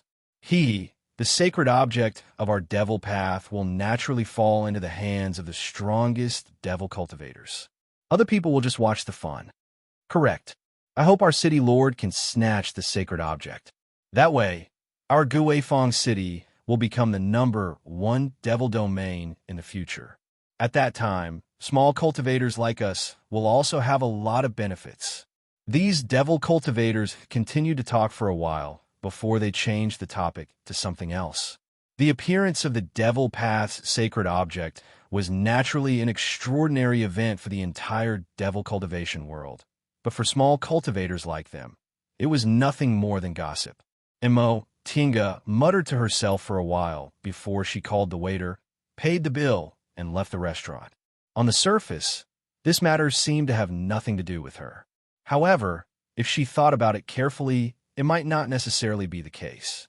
The appearance of the devil path's sacred object caused turmoil in the entire devil cultivation world. In Yunzhong, although cultivators from different realms had their own countries, they all lived together. Once the devil path was in turmoil, the 3 realms of Taoism, Confucianism, and Buddhism would also be in turmoil. It seemed she had to quickly finish her business and leave Yunzhong. Chapter 423. After leaving Guifang City and northern Lin Country in a hurry, Tinga entered the sphere of influence of Zhuyin's sect a few days later. The northern part of Eastern Tang, because it was close to northern Lin Country, had bare mountains and wild rivers, and was very desolate. Not even a few villages could be seen. When she got close to Zhuyin's sect, there were more people. After entering Zhuyin's sect's sphere of influence, there were even more towns and cities everywhere. Among the 5 major sects of Eastern Tang, Zhuyin's sect and Danxia sect were located in the north, one in the east and the other in the west. Because of the existence of these 2 sects, the surrounding area was very prosperous. Cultivation cities were everywhere, and it was many times more prosperous than the Celestial Pole. Along the way, Tinga randomly picked a cultivation town to stay, but she found that the turmoil of Devil Path had already affected all parts of Yunzhong. Once a powerful devil cultivator obtained the sacred object of Devil Path, his strength would soar. Although the cultivators of Yunzhong coexisted peacefully, they were also in a delicate balance. If the strength of Devil Path cultivators skyrocketed, especially figures like the three Devil Monarchs, the situation in Yunzhong would certainly change. Therefore, when the sacred object of Devil Path appeared, not only did it set off a great uproar in the world of Devil Path, but other Taoist cultivators, Confucian cultivators, and Buddhist cultivators were also involved. When she returned to Eastern Tang at this time, there were almost no high-level cultivators left in the 5 major cultivation sections. Basically, all of them went out in full force. The disturbance caused by this matter in Eastern Tang was far greater than that in Guifang City. This was the sacred object of Devil Path. Devil cultivators want to fight for it for their own interests, but Taoist cultivators felt a sense of crisis. Taoist cultivators were used to them being the most numerous and powerful cultivators in Yunzhou. This time, it was possible for devil cultivators to get the sacred object of Devil Venerable. How could this be? Although Devil Venerable was powerful and had outstanding figures like the 10 Devil Monarchs, Taoist cultivators also had geniuses like Senior Fu Yao Zi and other promising cultivators. The strength of Taoist cultivators was not weak at all. After so many years, although Taoist and Devil Path were no longer hostile, they were still unwilling to let devil cultivators steal the limelight and dominate Taoist cultivators. As for Buddhist cultivators and Confucian cultivators, they also belonged to the righteous path. It was not good for them if devil cultivators were strong, so they naturally stood on the side of Taoist cultivators. Mo Tinga couldn't help but sigh. She really didn't expect that the situation in Yunzhong would change in such a way in just a few years of seclusion. As a result, the things she wanted to do had changed again. A few years ago, Ling Yunhe promised to help her obtain the complete version of the Art of Sinu. He said he'd only think of a way to get it for her, but he didn't say how long it would take or whether he'd directly give it to her. Moreover, regardless of whether Ling Yunhe had become the sect leader of Jian sect or not, with almost all the sects mobilized, he would most likely be dragged into this matter as well. It was unknown whether he was in Jian sect at the moment. After pondering for a while, Mo Tinga felt it was useless to think too much about it. She might as well go directly to the Ling clan in Sky Snow City to take a look and then decide what to do next. After making up her mind, she traveled day and night without stopping to rest. Soon, she arrived at Sky Snow City. She went to the Ling clan with familiarity. Coincidentally, the person who received her was the cultivator who called Ling Yunhe's second uncle, Xiaoshun. However, after 10 years, Xiaoshun had already successfully built his foundation and became a foundation-building cultivator. "Senior, it's you." Xiaoshun opened his mouth in surprise when he saw Mo Tinga being let in by the gatekeeper. Mo Tinga swept her gaze over him and immediately found that things were different now. Xiaoshun had advanced to the foundation-building realm, so his dressing and bearing were completely different from the low-level cultivator he used to be. She smiled and said, "We haven't seen each other for many years. Turns out you've successfully built your foundation. Congratulations." Xiaoshun scratched his head embarrassedly and hastily asked Mo Tinga to sit down. "Senior, please sit. The core formation elders of the Ling clan are all busy right now. Please forgive me for not being a good host." Mo Tinga waved her hand indifferently. "I know. The appearance of the sacred object of the Devil Path has affected the whole of Yunzhou. In fact, for a big clan like the Ling clan, even if a core formation cultivator came to visit, it would be enough for a foundation-building cultivator to receive them before the reason was stated. It wouldn't be considered rude. Besides, the current situation was special.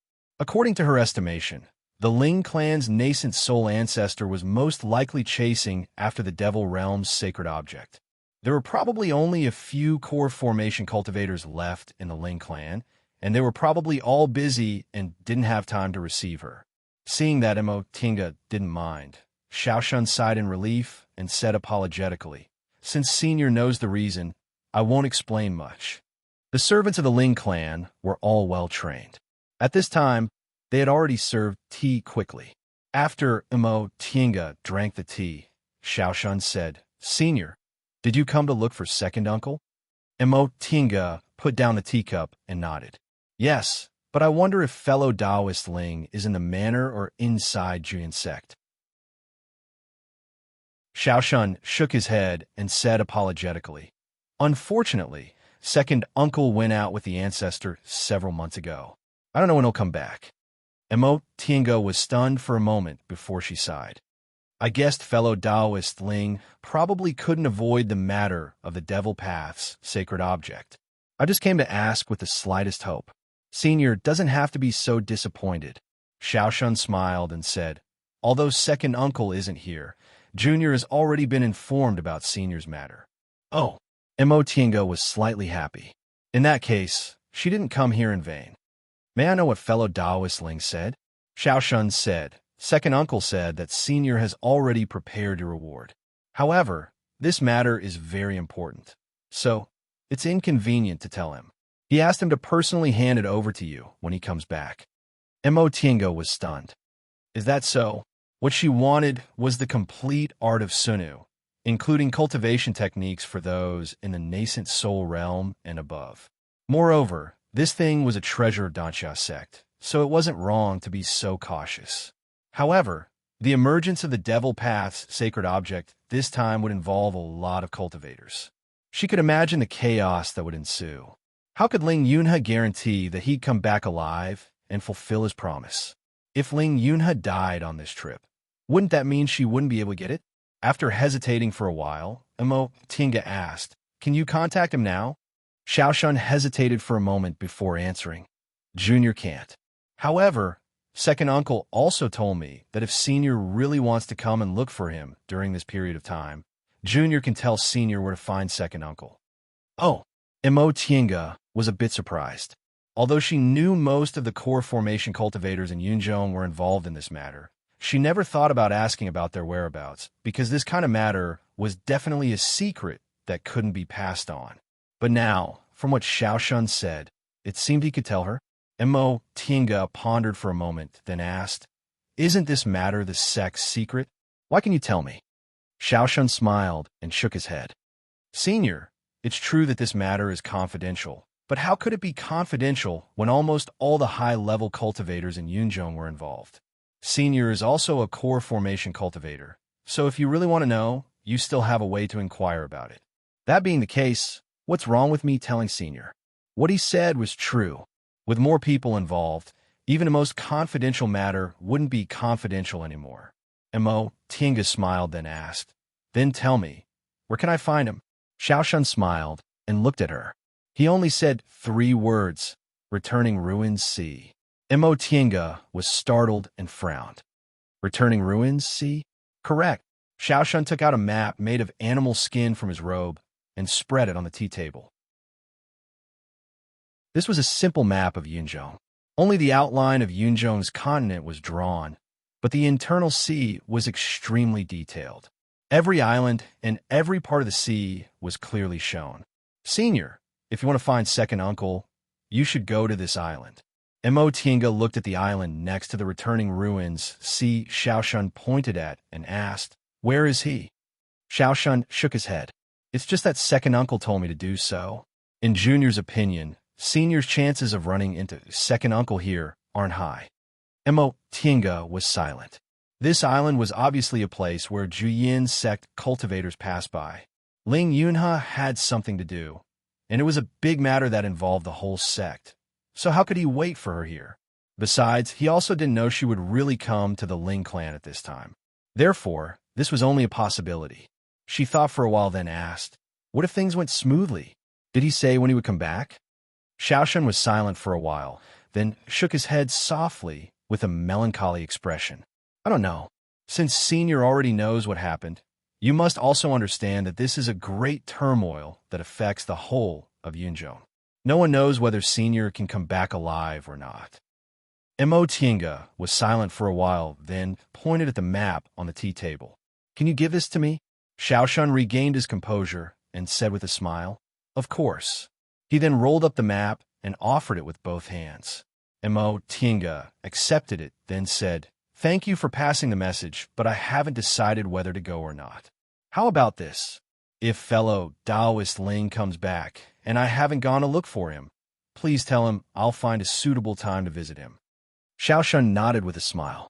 "I'll definitely pass on Senior's message." Mo Tinga said, "Fellow Taoist Tian and also asked me to pass on a message. Right now, she has something important to do, so the time of her visit is uncertain. Maybe 3 to 5 years, maybe 10 to 20 years. When she's free, she'll come to look for him." Xiaoshun nodded cautiously. "I understand." Mo Tinga hesitated for a while, but in the end, she didn't tell Xiaoshun about exchanging the reward. This matter was too secretive. She'd better tell him when she saw Ling Yunhe. Even if she didn't pass on the message, Nie Wuxiang could still tell him herself. After she finished telling him about the main matter, Mo Tinga wasn't in a hurry to leave. She chatted with Xiaoshun and asked him about what happened that year. After obtaining the carefree fruit, Ling Yunhe successfully seized the position of Juyin Sect's head. When he came back with injuries, Ling clan's nascent soul ancestor was furious. Afterward, Juyin Sect was in turmoil. After a series of struggles, Ling Yunhe successfully succeeded the position of sect head, and this matter finally came to an end. Although Xiaoshun didn't explain this matter very clearly, Mo Tinga could guess it must have something to do with Ling Yunfei. Back then, Ling Yunfei was a disciple of Ling clan, but he plotted against Ling Yunhe, so he must have something to rely on. And this reliance definitely wasn't Ling clan's ancestor. With this inference, it would be strange if Ling Yunhe didn't get angry. His own core formation descendant was actually bribed by someone else. How could he tolerate it? It could be said that Ling Yunhe's ascension to the position of sect head was a sign that one of Juyin Sect's factions was losing power. Of course, this was Juyin Sect's internal affairs. Mo Tinga only asked about it briefly and didn't express too much curiosity. For her, the problem now was whether she should look for Ling Yunhe and settle this matter as soon as possible or stay out of it and wait here.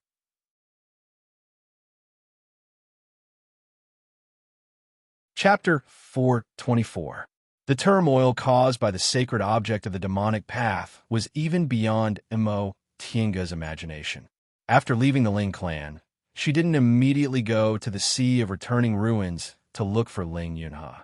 Instead, she temporarily settled down in Sky Snow City. During this time, she saw many core formation cultivators passing through Sky Snow City and hurrying south. Some of these cultivators were in groups, while some were alone. There were probably cultivators from both sects and individual cultivators. It seemed that this sacred object of the demonic path was extremely important to the cultivators in Yunzhong. Realizing this, Mo Tinga had to inquire about some information. She was puzzled. No matter how powerful this sacred object of the demonic path was, it was only a magic weapon. There was no lack of powerful cultivators in Yunzhong. So why did they all flock to this magic weapon? She didn't understand until she went to the tea house in Sky Snow City. Ore refining and foundation building cultivators couldn't intervene in such a big matter, but that didn't stop them from talking excitedly. From these people, Mo Tinga learned that there were some ancient legends circulating in Yunzhong. 100,000 years ago was the most prosperous period of the cultivation world in Yunzhong. Whether it was the righteous path or the demonic path, they all produced talented people and prospered. At that time, several legendary figures appeared among the cultivators of each path. The first was Fu Yaozi. The second was Sky Luminous Demon Venerable. The third was Juyin Sect's founder, Saint Gui Zhen. The fourth was Confucian Saint Zhou Fuzi, and the fifth was Buddhist Master Huin. These 5 figures were no more than 1,000 years apart in age, and were people of the same generation. Because they were far more powerful than their peers, they were called the 5 Saints by the cultivators in Yunzhong. Among the 5 saints, Fu Yaozi was the most unique one. He didn't belong to any sect, but he was so powerful that he was still called the number 1 person in Yunzhong's history. The other 4 were representatives of the demonic path, Taoist path, Confucian path, and Buddhist path. Each of them had disciples. There were also rumors about the five saints in Yunzhong. It was said that the five saints all advanced to the soul formation realm and left the world. Before they left, they each left treasures in the world. These were the five sacred objects in Yunzhong. Among these five sacred objects, Sky Luminous Demon Venerable Naturally had the Heavenly Demon Tower and Master Hui Yin's Inescapable Net. As for the other three, people only knew they had treasures but didn't know their names. However, other than Fu Yao Zi, Saint Gui Zhen, Master Zhou, and Master Hui Yin all had disciples that were passed down from generation to generation. It was highly likely that they were in the hands of their disciples. As for the Sky Luminous Demon Exalted, after he passed away, the 10 demon monarchs were suppressed by Fu Yaozi alone, and the Heavenly Demon Tower eventually disappeared. Because of this, after so many years, although there was no lack of nascent soul cultivators in the Devil Dao, they were all suppressed by the other Daos. Mo Tinga left the tea house and sat inside the virtual sky world, lost in thought. Inescapable net, inescapable net. Why did it sound so familiar? After thinking for a while, an idea suddenly flashed through his mind. 10 years ago, when she first arrived at Sky Snow City, she was robbed by 2 foundation building cultivators. At that time, she casually took their magic weapon into her pocket. That magic weapon was called the Inescapable Net by them. With this thought in mind, Mo Tinga put her hand into her chinkoan bag. After fumbling around for a long time, she finally took out a golden net. It was unknown what the net was made of, but it was completely golden and light, as if it was weightless. It was also infused with a strange spiritual energy. After looking at it for a while, Mo Tinga couldn't see anything unusual about it. Treasures always had an imposing manner. For example, the Fuxing sword she obtained. Although it had been corroded by devil aura and was covered in rust, it was still shockingly powerful. However, she couldn't see any power from the golden net in front of her. If there was anything unusual about it, it would be that it looked extremely exquisite, and the spiritual energy on it was something she still couldn't see through with her cultivation level. She carefully recalled what happened 10 years ago. One of the 2 people died under her hands, and the other one she found pleasing to the eye, so she let him go. That person once admitted that they were indeed Buddhist cultivators. But the problem was, they were only 2 foundation-building cultivators. So, how could they possibly have a Buddhist holy object? A Devil Dao holy object was enough to make all of Yunzhong restless. So a Buddhist holy object should be kept in the hands of a great Buddhist cultivator. Could it be that this thing was an imitation of the real inescapable net? This wasn't impossible. Many famous psychic magic weapons had imitations in the world. For example, the square seal in her hand was actually made by Lord Taoist Jinghe, based on Lord Taoist Xinyang's natal magic weapon. Therefore, although it couldn't be considered a top-grade magic weapon, it was still very powerful. After thinking for a while, Mo Tinga still couldn't think of a reason, so she shook her head and put the golden net back into her chinkoan bag. She wasn't a cultivator from Yunzhong, so even if this matter made all the cultivators in Yunzhong crazy, she wouldn't feel excited at all. There were so many high-level cultivators, including many late-stage nascent soul cultivators with great divine power. Even if she went there, she would only be watching the fun. Besides, she didn't covet the Devil Dao's holy object. Just like that, she stayed in Sky Snow City for another month. During this time, rumors spread like wildfire in Sky Snow City. Rumors spread like wildfire in the tea houses, but no one knew whether it was true or false. Cultivators of various paths fought each other in the sea of returning ruins, and more than half of them died or were injured. They found a spatial crack in the sea of returning ruins. They said the Heavenly Devil Tower had actually fallen into someone else's hands. The news was very messy. Mo Tinga was confused, so she simply found a time to go see Xiaoshun. Xiaoshun was very enthusiastic about her visit and told her everything he knew about the matter. From Xiaoshun, Mo Tinga heard another version of a legend. Senior, although the legend of the 5 saints has been circulating in Yunzhong for a long time, It's been several tens of thousands of years, and there are many mistakes in it. Even disciples of the five saints like us can't tell whether it's true or false. Hearing Xiaoshun's words, Imo Tinga said, "So what I heard should be false." Xiaoshun hesitated for a while, then shook his head.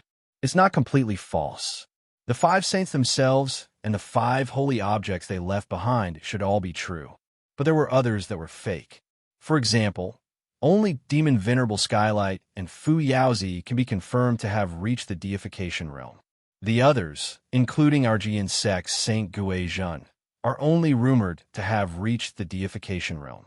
As for whether they've reached the deification realm or not, we, the descendants, don't know." Imo Tiange was surprised. "Why is that? Saint Gui Zhen is the founder of your sect. Don't tell me there's no record of him in the sect." Xiaoshun shook his head. "It's been too long. How could I remember it in such detail? Besides, I'm just an ordinary disciple. Although I'm favored by second uncle and know a bit more than others, there are some things that a disciple like me can't know." Imo Tiange found it reasonable, so she nodded. There were some secrets that only a few people could know. If other people's ranks weren't high enough, they wouldn't know no matter how close they were. However, there's one thing we can be sure of. The five saints did pass down a set of magic weapons with amazing divine powers, Xiaoshun said. Then he hesitated for a moment and said, "Senior, I can't be sure if the following things are true or false. They're just rumors I heard in the sect. If they're wrong, don't blame me." Imo Tiange smiled and said, "How can you be sure there's nothing wrong with what happened 100,000 years ago? You don't need to worry. I was the one who wanted to ask you for information, so how could I blame you?" When Xiaoshun heard this, he smiled and scratched his head in embarrassment. Although these things couldn't be regarded as the sect's secrets, he was willing to talk about them because this Senior Qin was good-natured and they got along very well. Senior must want to know why the five saints passed down their magic weapons together, right? Xiaoshun said. Imo Tiange nodded. "That's exactly what I don't understand. It was normal to pass down magic weapons to later generations, but why did the rumors emphasize an extremely powerful magic weapon and called a holy object? It was indeed a bit unusual to call five magic weapons a holy object." Xiaoshun said, "Regarding this matter, this junior has heard of another saying in the sect." Xiaoshun then began to explain slowly. It was said that 100,000 years ago, after a tsunami in the Sea of Returning Ruins, a spatial rift suddenly appeared. Through the spatial rift, one could enter a wonderful space. No one knew when the space had been left behind, but it was filled with the aura of the distant past and was extremely wonderful. The appearance of such a space naturally attracted the attention of cultivators. Almost all the cultivators in Yunzhong were involved in it. After a struggle, the ones who finally entered this space were the five top cultivators, the five saints. As for what the five saints obtained in this space, no one knew. After they returned, they kept this experience a secret. Even their closest disciples didn't know about it. After the five saints passed away, there was a secret rumor among the cultivators in Yunzhong that the five saints obtained a distant past spiritual treasure, so they rushed into the deification realm in one fell swoop. Of course, this was only a rumor. What the five saints obtained in this wonderful place was all speculation. After the five saints left, no one could find this space again. Some people said that this spatial rift was originally unstable, so after the five saints came out, it collapsed on its own. Some people also said the five saints hid it. Which is the answer? Does Senior want to guess? At this point, Xiaoshun looked at Imo Tiange with a meaningful smile. Seeing his expression, Imo Tiange smiled faintly and said, "Of course it's the second one. Otherwise, why would you mention these five holy artifacts?" Xiaoshun nodded. "Correct. Among our group, it's the second answer. The five saints work together to seal this wonderful space. Unless one knows the method to open it, no one can enter." At this point, he looked at Imo Tiange. Senior should have guessed it, right? The five magic weapons left behind are said to be the keys to this mysterious space. I see. If this was the case, it could explain why the five saints passed down these five holy artifacts. In fact, whether they were powerful or not was secondary. What was important was that these 5 holy artifacts could open that wonderful space. However, Xiaoshan emphasized, this matter is only a rumor. As for what the truth is, no one knows for a long time. Even if someone knows, there's no way to prove it, because aside from the heavenly demon tower and the inescapable net, only a few people know what the other 3 holy artifacts are. Oh, could it be that you also don't know what your Juyin sects found to pass down? I don't know. Xiaoshan shook his head decisively. Therefore, whether this rumor is true or false, Junior also doesn't know. Senior should just take it as gossip and listen to it. Tinga nodded to show that she understood.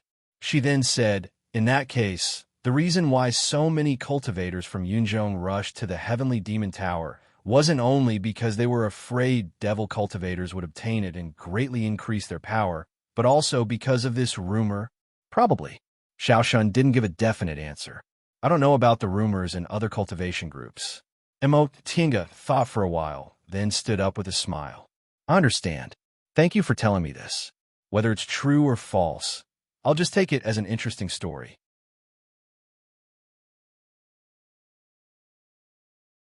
Chapter 425. After hearing about the 5 saints from Xiaoshan, Tinga reconsidered her decision. Obviously, the storm caused by the Heavenly Demon Tower couldn't be quelled in a short time. These days, she found that more and more cultivators went to returning Ruined Sea in Sky Snow City. Not only cultivators in the core formation realm and above, but also foundation building and aura refining cultivators. Although they knew they had no hope, they couldn't help but go and watch the fun. Maybe they could really get something good. Seeing that Yunzhong was turning upside down, Tinga felt more and more uneasy. Although the returning Ruined Sea was located to the south of Yunzhong, tens of thousands of miles away from here, and no matter how fierce the battle was, it wouldn't affect Sky Snow City, but with so many cultivators involved, it was a sign of great turmoil. After all, those cultivators in returning Ruined Sea would eventually return to their respective cultivation groups.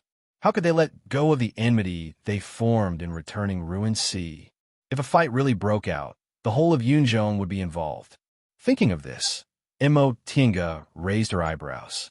She didn't covet any sacred object, and she only stayed in the clouds because she wanted to finish what she had to do.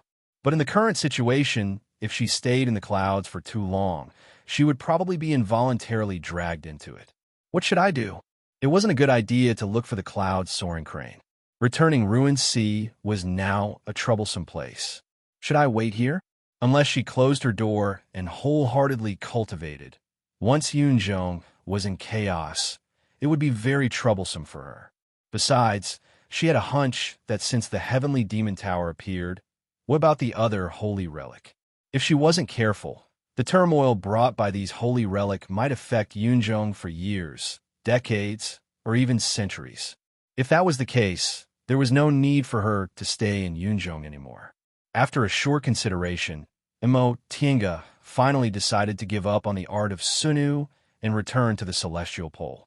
She had already gone through the passage between the Celestial Pole and Yunzhong once, so it wouldn't be difficult to go through it again. She just needed to spend a little more time, and that half a year wasn't a long time for cultivators. That being the case, why should she stay in Yunzhong and waste time? Since he couldn't obtain the art of Sunu in such a short time, he might as well return to the Celestial Pole and come back after 10 or 20 years. Once she made up her mind, she acted. The next day, Tinga sent a message to Xiaoshan, saying she had other important matters to attend to and had to leave for a while. It might be a long time before she came back. She told Xiaoshan to tell Ling Yunhe that she would take advantage of the transporting formation to directly go to North Pole Island. Yunzhong's teleportation formation was very common, but it was only available in large cities like Sky Snow City, where people came and went. In the past few days, there had been a continuous stream of people being teleported to the big cities in the south, but the North Pole Island's transporting formation, which used to be bustling with activity, was now empty. Upon hearing that Tinga wasn't going to a big city in the south, the cultivator guarding the transporting formation was very surprised. However, Due to his limited cultivation level, he didn't dare to ask too much. After Tinga paid the fee, he respectfully activated the transporting formation and sent her away. The transporting formation was activated. A moment later, the light dispersed. When Tinga opened her eyes, she was already inside Tianyin's Sec's Jade Chelan Pavilion on North Pole Island. Seeing that it was a core formation cultivator who came down from the teleportation array, the cultivator guarding the teleportation array was very surprised. The leading foundation building cultivator hesitated for a moment before he stepped forward to greet her. "Senior, welcome to North Pole Island." Since the other party was so polite, Tinga also smiled and nodded in response. Seeing her kind attitude, this person also had a good impression of her. He asked politely, "May I ask if this is Senior's first time coming to North Pole Island? Are you hunting demonic beasts or visiting friends? If there's anything I can help you with, please don't hesitate to ask." Tinga shook her head softly. "I've been to North Pole Island before, so there's no need to do this." "I see." Junior was too meddlesome, the foundation building cultivator said, but he still didn't retreat. After a moment of hesitation, he summoned up his courage and asked, "Please forgive Junior for being rude, but in recent months, very few cultivators have come to North Pole Island, let alone a core formation cultivator like Senior. Why did Senior choose to come at this time?" Seeing Tinga raising her brows, seemingly displeased, the foundation building cultivator hastily said, "Junior was just curious. If Senior finds it inconvenient, you can just pretend I didn't ask." It wasn't convenient for Tinga to tell others the purpose of her trip. Since this foundation building cultivator was tactful, she didn't say much. She only said, "It's indeed inconvenient to say. Can I leave now?" The foundation building cultivator hastily took a step back. "Of course. Senior, please do as you please." Tinga didn't say much and left Jade Chelan Pavilion. When her figure disappeared, the aura-refining girl following the foundation building cultivator asked curiously, "Master, most of the core formation grandmasters in our group have gone to returning ruins sea. So why did this Senior come to North Pole Island?" The foundation building cultivator stared at the place where Tinga's figure disappeared. He shook his head and said, "It's precisely because of this that I feel this Senior is a smart person." "Oh." The girl was puzzled. "Why?" The foundation building cultivator looked at his young disciple and said with a smile, "Think about it. With so many high-level seniors rushing to returning ruins sea, how many of them are in the late stage of the nascent soul realm? In the end, the ones who get what they want are only those top cultivators. Core formation cultivators won't get any benefits unless they're extremely lucky. The biggest possibility is that not only will they not get any benefits, but they'll also suffer losses." The girl suddenly understood. "So it's because of this that the ones staying in our group are all young and promising core formation grandmasters." The foundation building cultivator nodded. The girl tilted her head and said doubtfully, "That being the case, why do the two nascent soul grandmasters want to take those core formation grandmasters with them? Wouldn't it be better if we didn't care about this matter?"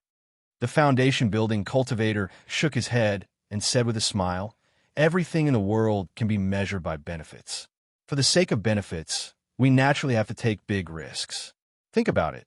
The 5 sacred objects left by the 5 sages are related to that legend. Advancing to the deification realm. This is something all cultivators in the world yearn for. Many people are willing to gamble for the sake of advancing to the core formation realm, let alone the deification realm. Even if this is only a legend, it's still worth risking their lives." But without waiting for the girl to finish, the foundation building cultivator said, "There are only 2 kinds of people who can ignore this kind of legend. First, people like us simply have no hope. Second, they themselves have extremely high aptitudes and have a great chance of advancing to the nascent soul realm, so there's no need to gamble." At this point, the foundation building cultivator shook his head and said with a sigh, "It seems this Senior isn't only smart, but her aptitude also isn't bad." Tinga naturally had no idea what these juniors were talking about. As soon as she walked out of Jade Chelan Pavilion, she discovered that North Pole Island was a lot more deserted than usual. The peddlers on the street were few and far between, and the people who set up stalls were all listless. It seemed the emergence of the sacred objects this time didn't only affect high-level cultivators, but low-level cultivators also weren't spared. Not to mention the gossips in Sky Snow City every day. Even North Pole Island, an isolated island in the sea far away from Yunzhong continent, also had a sharp decline in the flow of people, and business was bleak. Mo Tinga shook her head, then suddenly released her divine sense. After confirming that there was nothing suspicious about her surroundings, she leaped up and flew towards the southern end of North Pole Island. North Pole Island wasn't very big. After a while, Mo Tinga already reached the seaside. She was about to leap up and cross the shallow strait to go to South Pole Island, but in the next second, her footsteps stopped and her expression changed. She stood in midair, dumbfounded. As far as she could see, there was an endless ocean in front of her, not a strait that was less than 2 miles long, and there was no trace of South Pole Island. What's going on? After being dumbfounded for a while, Mo Tinga exhaled and continued to fly south. She couldn't be mistaken about this direction. South Pole Island was in this direction, so how could it possibly disappear? Could it be that it was blocked by something? Mo Tinga flew to the sky above the original South Pole Island and circled around, but she didn't find anything. The seawater was still seawater, as if there had never been an island here. How could this be? She muttered to herself. With her current cultivation level, she could see that there was nothing strange in the vicinity. It shouldn't be something like an illusory formation covering the island. But where did South Pole Island go? After thinking for a while, Mo Tinga still didn't understand what happened, so she turned around and flew back to North Pole Island, heading towards the town on the island. Little brother. As soon as she entered the town, Mo Tinga called out to a teenager who was soliciting business. This teenager should be a broker. Upon hearing her call, he turned to look at her and immediately showed an attentive smile. "Senior, what can I do for you?" Whether it's looking for someone or asking for directions, buying things or staying at an inn, I can help you. Mo Tinga wasn't in the mood to chat with him, so she said directly, "I want to inquire about a piece of information." "That's not a problem. Senior, please tell me. I grew up here, so there's nothing I don't know about North Pole Island." Mo Tinga ignored the teenager's bragging and asked, "Then do you know that there's a South Pole Island south of North Pole Island?" Upon hearing this, the teenager looked at her a few more times and finally said, "Senior is right. There's indeed a South Pole Island south of our North Pole Island. But that island is very small and has nothing good, so basically no one goes there. Outsiders almost don't know about it." "What do you mean?" Mo Tinga was sensitive to this word. "What do you mean?" The teenager said, "Senior doesn't know, but there's a small volcano on South Pole Island." South Pole Island appeared because of the volcano's eruption. However, the volcano hasn't moved for many years. So many people have forgotten about it. But 3 years ago, that volcano suddenly erupted, and then South Pole Island sank. Sank? Mo Tinga's expression changed greatly. She knew there was a volcano on South Pole Island, but she didn't expect the volcano would actually erupt and sink South Pole Island. Did that mean South Pole Island no longer existed? What about the passage? Did it also not exist? Speaking of which, this incident 3 years ago scared a lot of people.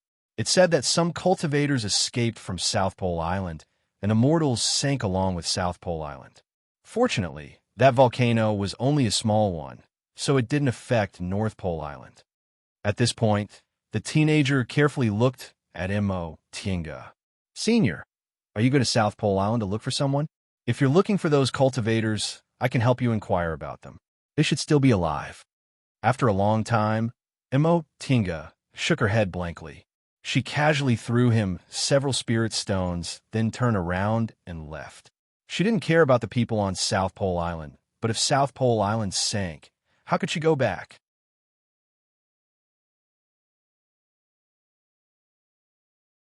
Chapter 426. Mo Tinga stood in the air above the sea and silently gazed at the vast ocean below. This was where the South Pole Island used to be, but now there was no trace of the island at all, not even a reef. In the vast sea, there were many miraculous things. It was normal for islands to disappear.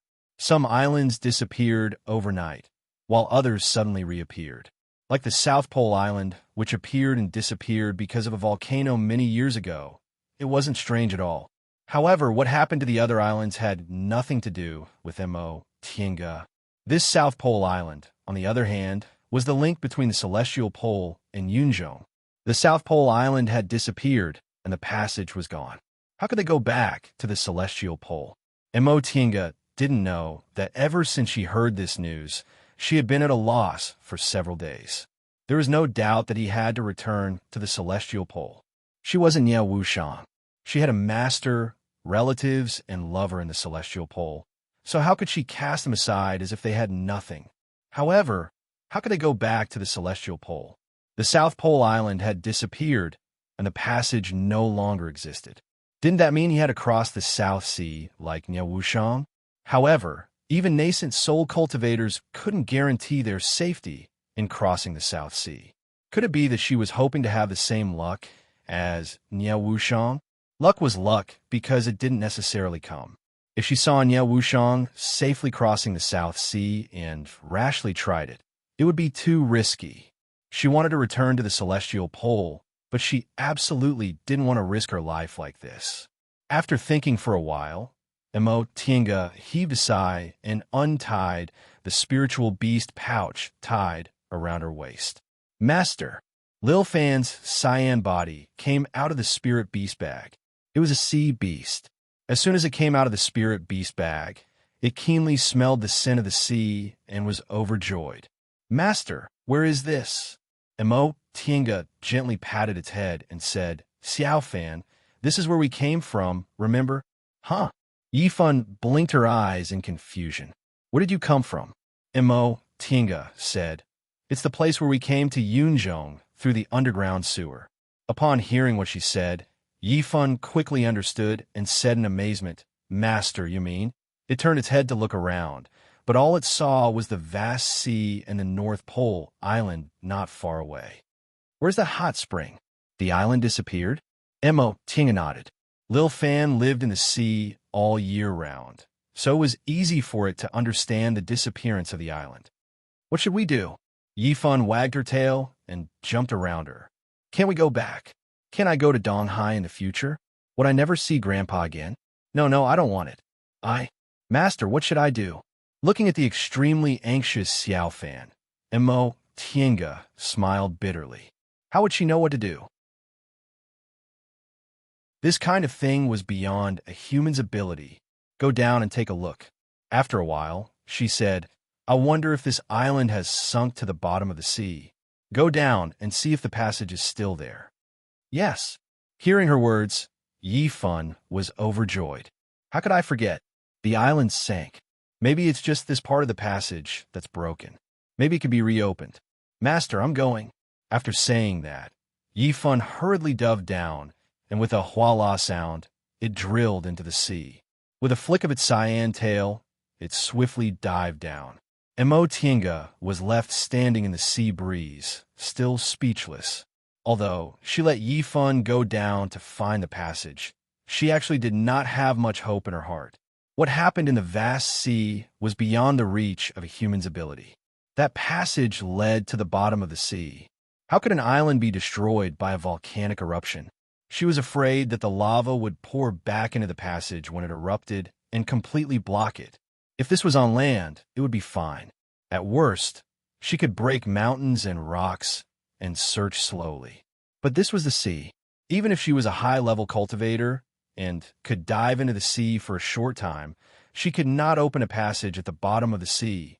The reason why she let Yifan go down to look for the passage was that she was unwilling to give up.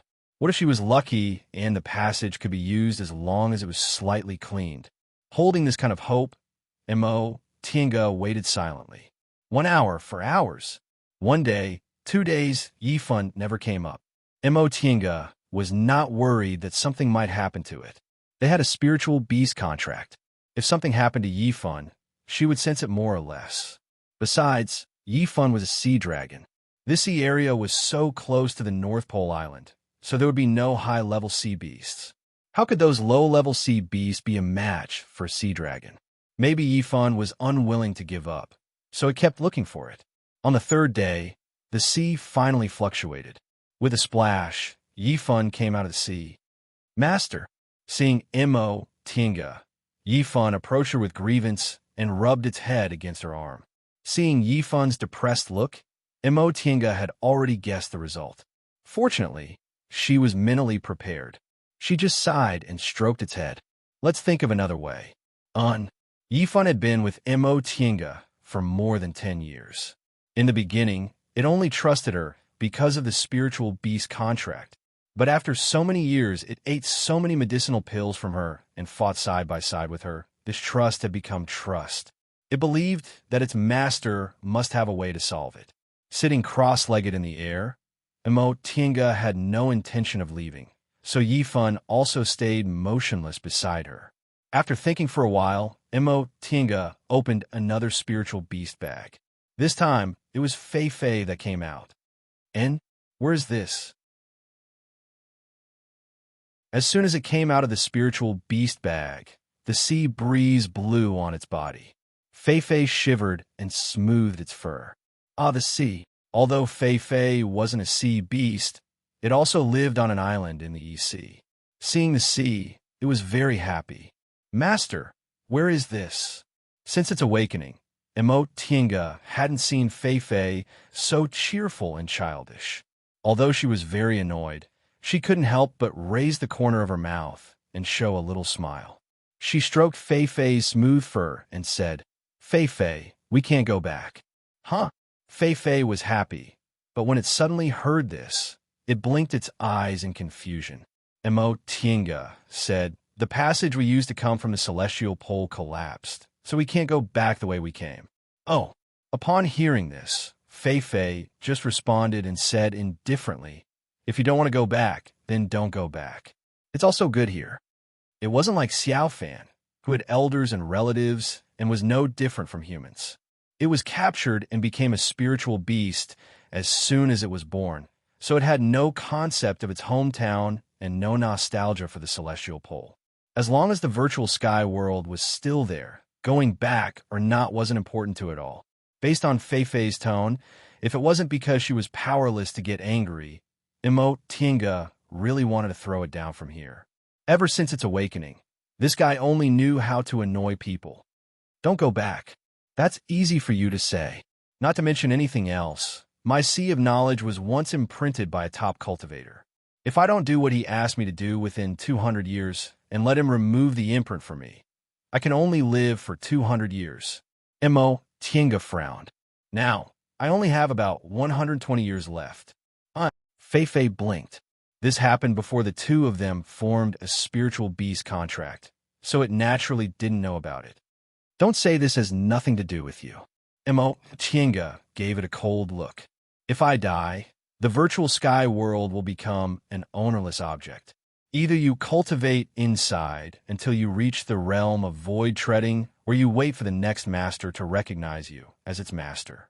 However, I remember you said that although you ancient divine beasts are powerful, you don't know much about techniques like void treading. In addition, by the way, I can make the virtual sky world recognize me as its master because I have the spiritual roots of the origin. Think about it. When the next spiritual roots of the origin appears, happens to find the virtual sky world, and it also recognizes me as its master, how long will it take? Fei Fei was speechless for a while. Then, it immediately changed its attitude and wagged its tail to curry favor. Okay, I understand. You must find a way to go back within these 120 years, right? Even earlier, Imo Tinga lowered her head and muttered to herself. After a long time, she sighed and said, that won't be easy. Although she'd already told Qinshi about this matter, and she believed he'd find a way to find clues, how could it be easy to find the remains of a cultivator who died 5,000 years ago? Besides, Wander Ziwei's character was quite strange. After thinking for a long time, Tiange still couldn't think of a good way. She rubbed her brows and muttered to herself, "Find a way to the celestial pole? Where should I start?" Fei blinked and said, "Don't tell me the cultivators in Yunzhong have never been to the celestial pole." "Of course they have," Tiange said. "But, as far as I know, the cultivators in Yunzhong who have been to the celestial pole are all nascent soul cultivators. For example, Zhong Muling and Yuan Bao. Since they could advance to the deification realm, they were naturally very powerful nascent soul cultivators. In addition, Martial Uncle Jinyang said he once met a cultivator in Yunzhong who crossed the South Sea. That cultivator was in the early stage of the nascent soul realm, but he had a wonderful escape technique. Aside from this passage, Tiange wasn't sure whether there was a shortcut from Yunzhong to the celestial pole. Even if there was, it would probably be very secretive. There was also an obvious path, crossing the South Sea. The danger of crossing the South Sea didn't need to be mentioned, but if they couldn't find any other way, this was the only choice. Since they're both nascent soul cultivators, Master, you should also cultivate to the nascent soul realm. 120 years should be easy for you, right? Fei said casually. This time, Tiange didn't glare at it. She muttered, "Yes, I must cultivate to the nascent soul realm to cross the South Sea. I can't be sure whether I can find another way or not. That being the case, I must be prepared to cross the South Sea." At this thought, her eyes shone with determination. 120 years was indeed enough for her to advance to the nascent soul realm, or even the middle stage of the nascent soul realm. During this time, on one hand, she had to improve her strength as much as possible to prepare for crossing the South Sea. On the other hand, she had to find a way to find a shortcut to the celestial pole. Having made up her mind, Tiange called the two spiritual beasts. "Enter the spiritual beast bag. Let's go." "Huh?" Fei wagged its tail in confusion. "Where are we going?" "To enter closed door meditation, of course," Tiange said. "Even if we can't find another way, as long as I advance to the nascent soul realm, there'll be hope to cross the South Sea."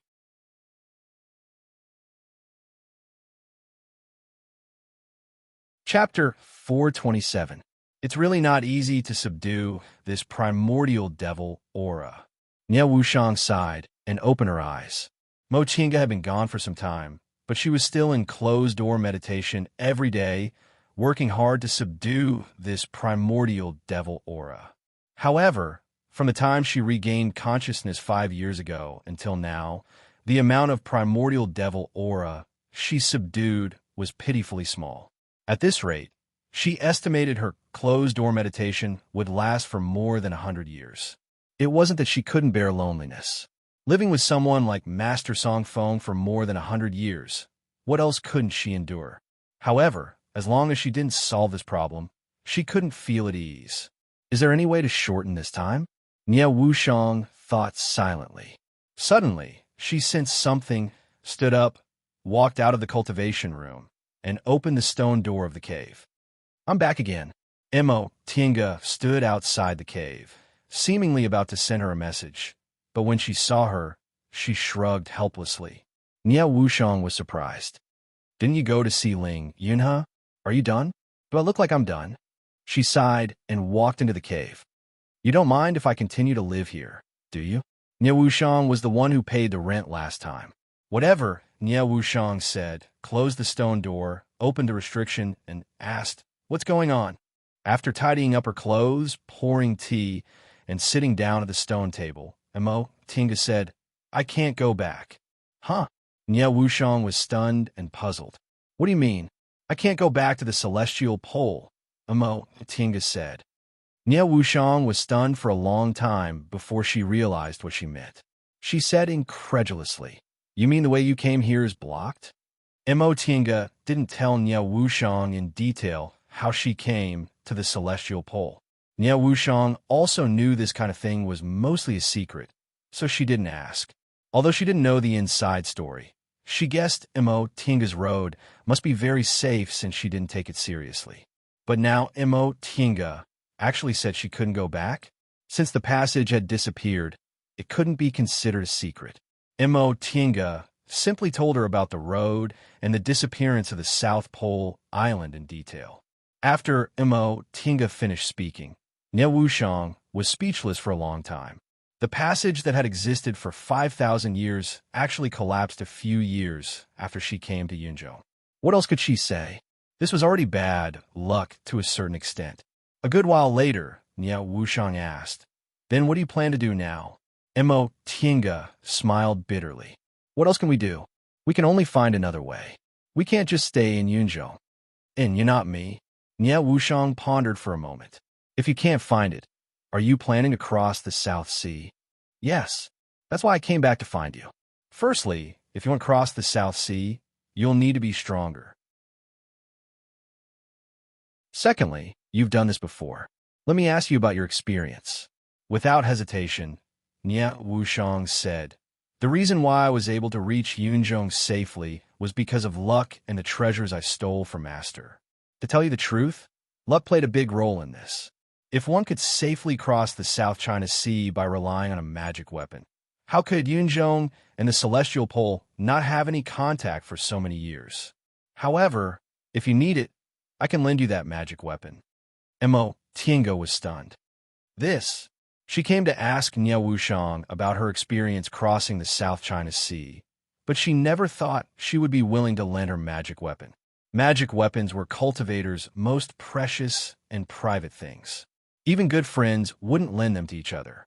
Moreover, since Nie Wuxiang relied on this magic weapon to safely reach Yunzhou, it showed that this thing was very powerful and was definitely an extremely precious top-grade magic weapon.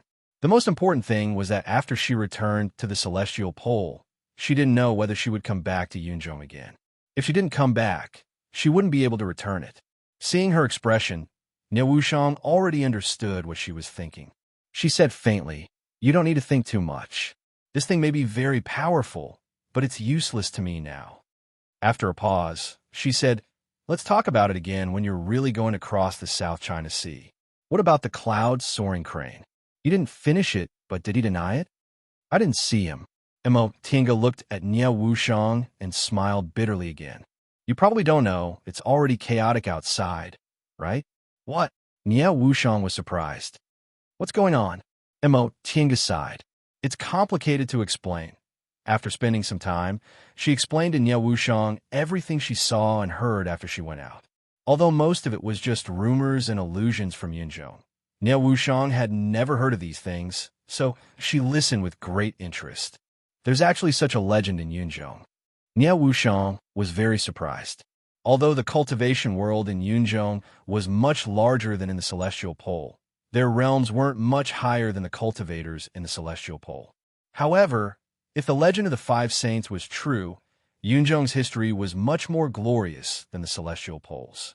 In the history of the Celestial Pole, there were only rumors of 2 people successfully advancing to the deification realm, and there wasn't any solid evidence.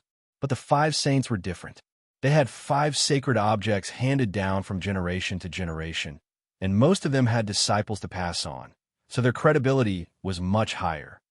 Heavenly Devil Tower. I really don't know what kind of magic weapon it is to be called a sacred object. Even if these 5 sacred objects were only keys to open that mysterious space, they definitely weren't ordinary objects. Besides, according to the rumors, this Heavenly Devil Tower was the Devil Venerable's most powerful magic weapon. What? Are you interested? Mo Tinga glanced at her. You're already a devil cultivator. If you can get this Heavenly Devil Tower, your strength will presumably increase greatly. That's good. It's useless even if it's good. Nie Wuxiang wasn't stupid. She rolled her eyes at Mo Tinga and said, "With my current state, it's not suitable for me to travel outside. Even if I can I win against those cultivators? It's better to stay out of it and watch coldly. No matter how good a treasure is, it's not as important as my life." Mo Tinga smiled but didn't say anything. On this point, she and Nie Wuxiang were quite in agreement. They weren't cultivators who were nearing the end of their lifespans and had no hope of making a realm breakthrough, So why should they risk their lives to fight for this tiny possibility? It was better to cultivate step by step, which would make realm breakthroughs faster. They hadn't been separated for too long, but neither of them felt like they'd reunited after a long time. After talking about these things, they returned to their previous state and went back to their respective cultivation rooms to do their own things. Mo Tinga laid a restriction, then entered the virtual sky world. She released the 3 spiritual beasts and let them play while she sat in the cultivation room, pondering in silence. Among her 3 spiritual beasts, although Xiaofan could talk, it was too naive. Feifei was smart enough, but its temperament was too similar to that of humans. It had no interest in things that had nothing to do with it. As such, she could only ponder about returning to the celestial pole by herself. After thinking for a while, she couldn't help but think about the turmoil in Yunzhou. The 5 saints were rumored to have 5 holy objects. Apart from the heavenly devil tower, there was also the inescapable net. She took out her own inescapable net, but the more she looked at it, the stranger she felt. The momentum of this object was indeed not strong, but the spiritual power on it was really powerful.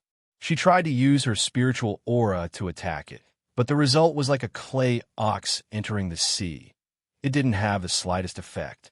Could this be the rumored great master, Hui Yin's inescapable net? Impossible, right? If that was the case, it would be too inconceivable. This was just a magic weapon she inadvertently collected. So how could it be a Buddhist holy object? And before that, it was in the hands of 2 foundation-building cultivators. If she could find the Buddhist cultivator she let go, she might be able to figure out what was going on. Unfortunately, she didn't ask about that person's identity and origin. After looking at it for a while, she still put the inescapable net back. After a moment of hesitation, she took out a rusty sword. This was the Fuxing sword she exchanged from Devil Monarch Xianwei. Although this sword was rusty, it had an extraordinary momentum. The power of wind and thunder could be faintly seen inside, so it was obviously not an ordinary weapon. However, this sword was seriously corroded by the devil aura. She couldn't see the slightest spiritual aura, and the body of the sword was dim. If she didn't look at it carefully, she would probably think it was a useless sword. After thinking for a while, Mo Tinga stood up and walked into the tool refining room. Seeing the familiar layout of the tool refining room, Mo Tinga stood still. She couldn't help but recall the scene when she refined the heaven and earth fan in the tool refining room. Her tool refining skills really weren't very good. Every small part here was made by She himself. At that time, the 2 of them stayed here for several years. Every day, they discussed how to refine the heaven and earth fan, experimenting again and again. In fact, when they were together, they rarely stuck to each other sweetly. Most of the time, they talked about their experiences and exchanged their thoughts. Although they weren't sweet enough, those days were full of happiness when she recalled them. Cultivation companions, companions who accompanied each other to seek immortality and seek the Tao. That was enough.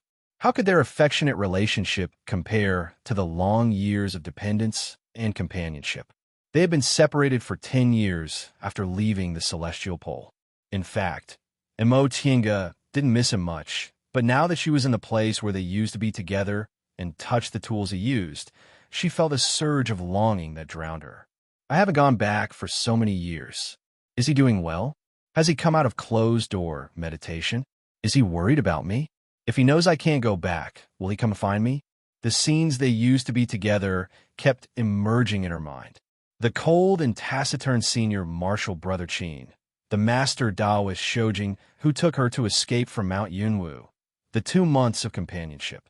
The senior martial brother Qin who risked his life to save her, the master Taoist Shoujing who coldly turned away when he saw her, and the 35 years of estrangement at that time. They were so self-righteous. They could calculate shrewdly in other matters, but when it came to matters of the heart, they always made wild guesses about each other's thoughts. They held on to their pride and refused to put down their pride and treat each other honestly.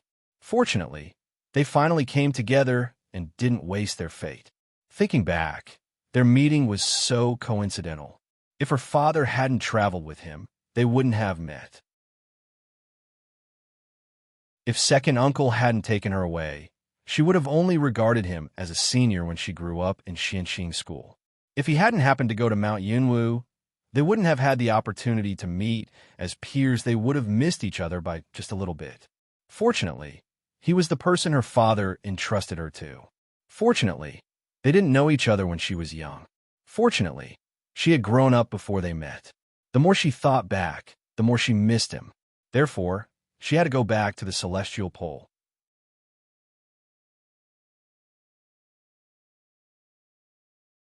Chapter 428. Although she had made up her mind to return to the celestial pole, it was still a matter that needed long-term planning. The situation in Yunzhong was chaotic, so it wasn't a good time to go out. Moreover, it was too dangerous to cross the South Sea with her cultivation level. Considering these 2 points, Mo Tiange could only be patient and do it slowly. 120 years should be enough. The following days were very boring. Nie Wuxiang didn't leave her cave at all, and Mo Tiange also lived in seclusion. Every day, she studied Mo Yaoqing's cultivation experience, read ancient books, and went out to buy some necessities and inquire about news from time to time. High-level cultivators in Yunzhong gathered in the returning ruined sea, and every day, some gossip spread in Guifang City. Not long after, there was a rumor in Guifang City that those cultivators had found traces of the Heavenly Devil Tower.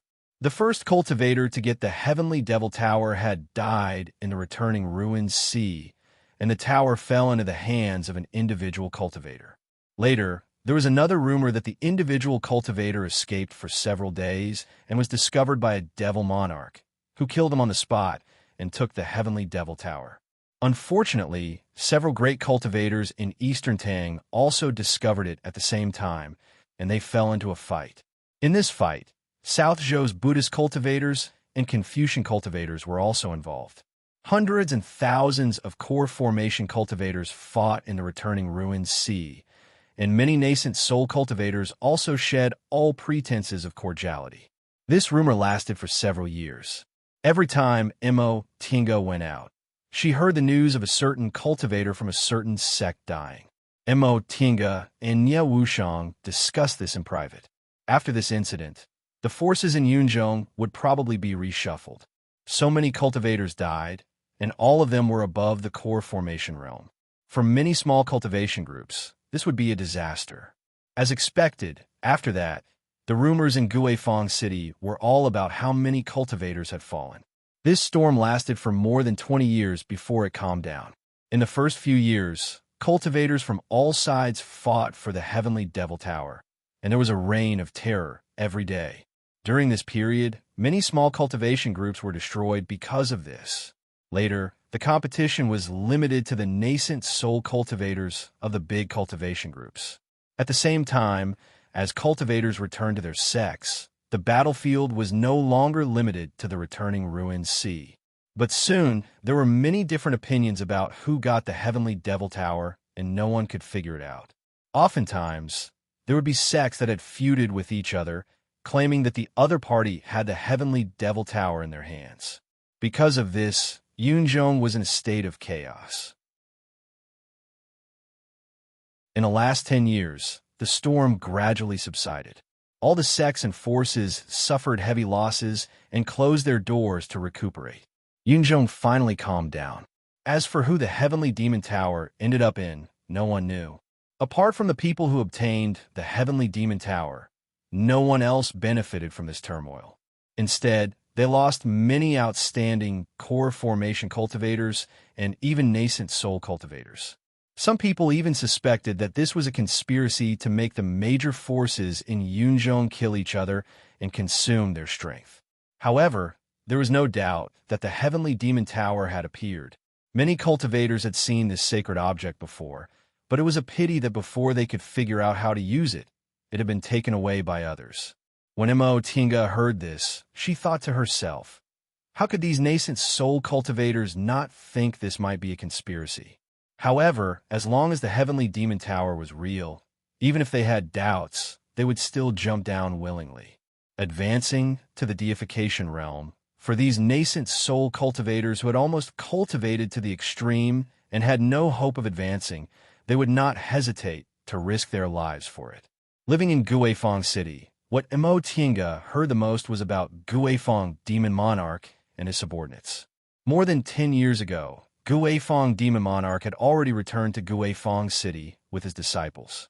In this battle, although Guifang City's foundation was not shaken, it suffered a lot of losses.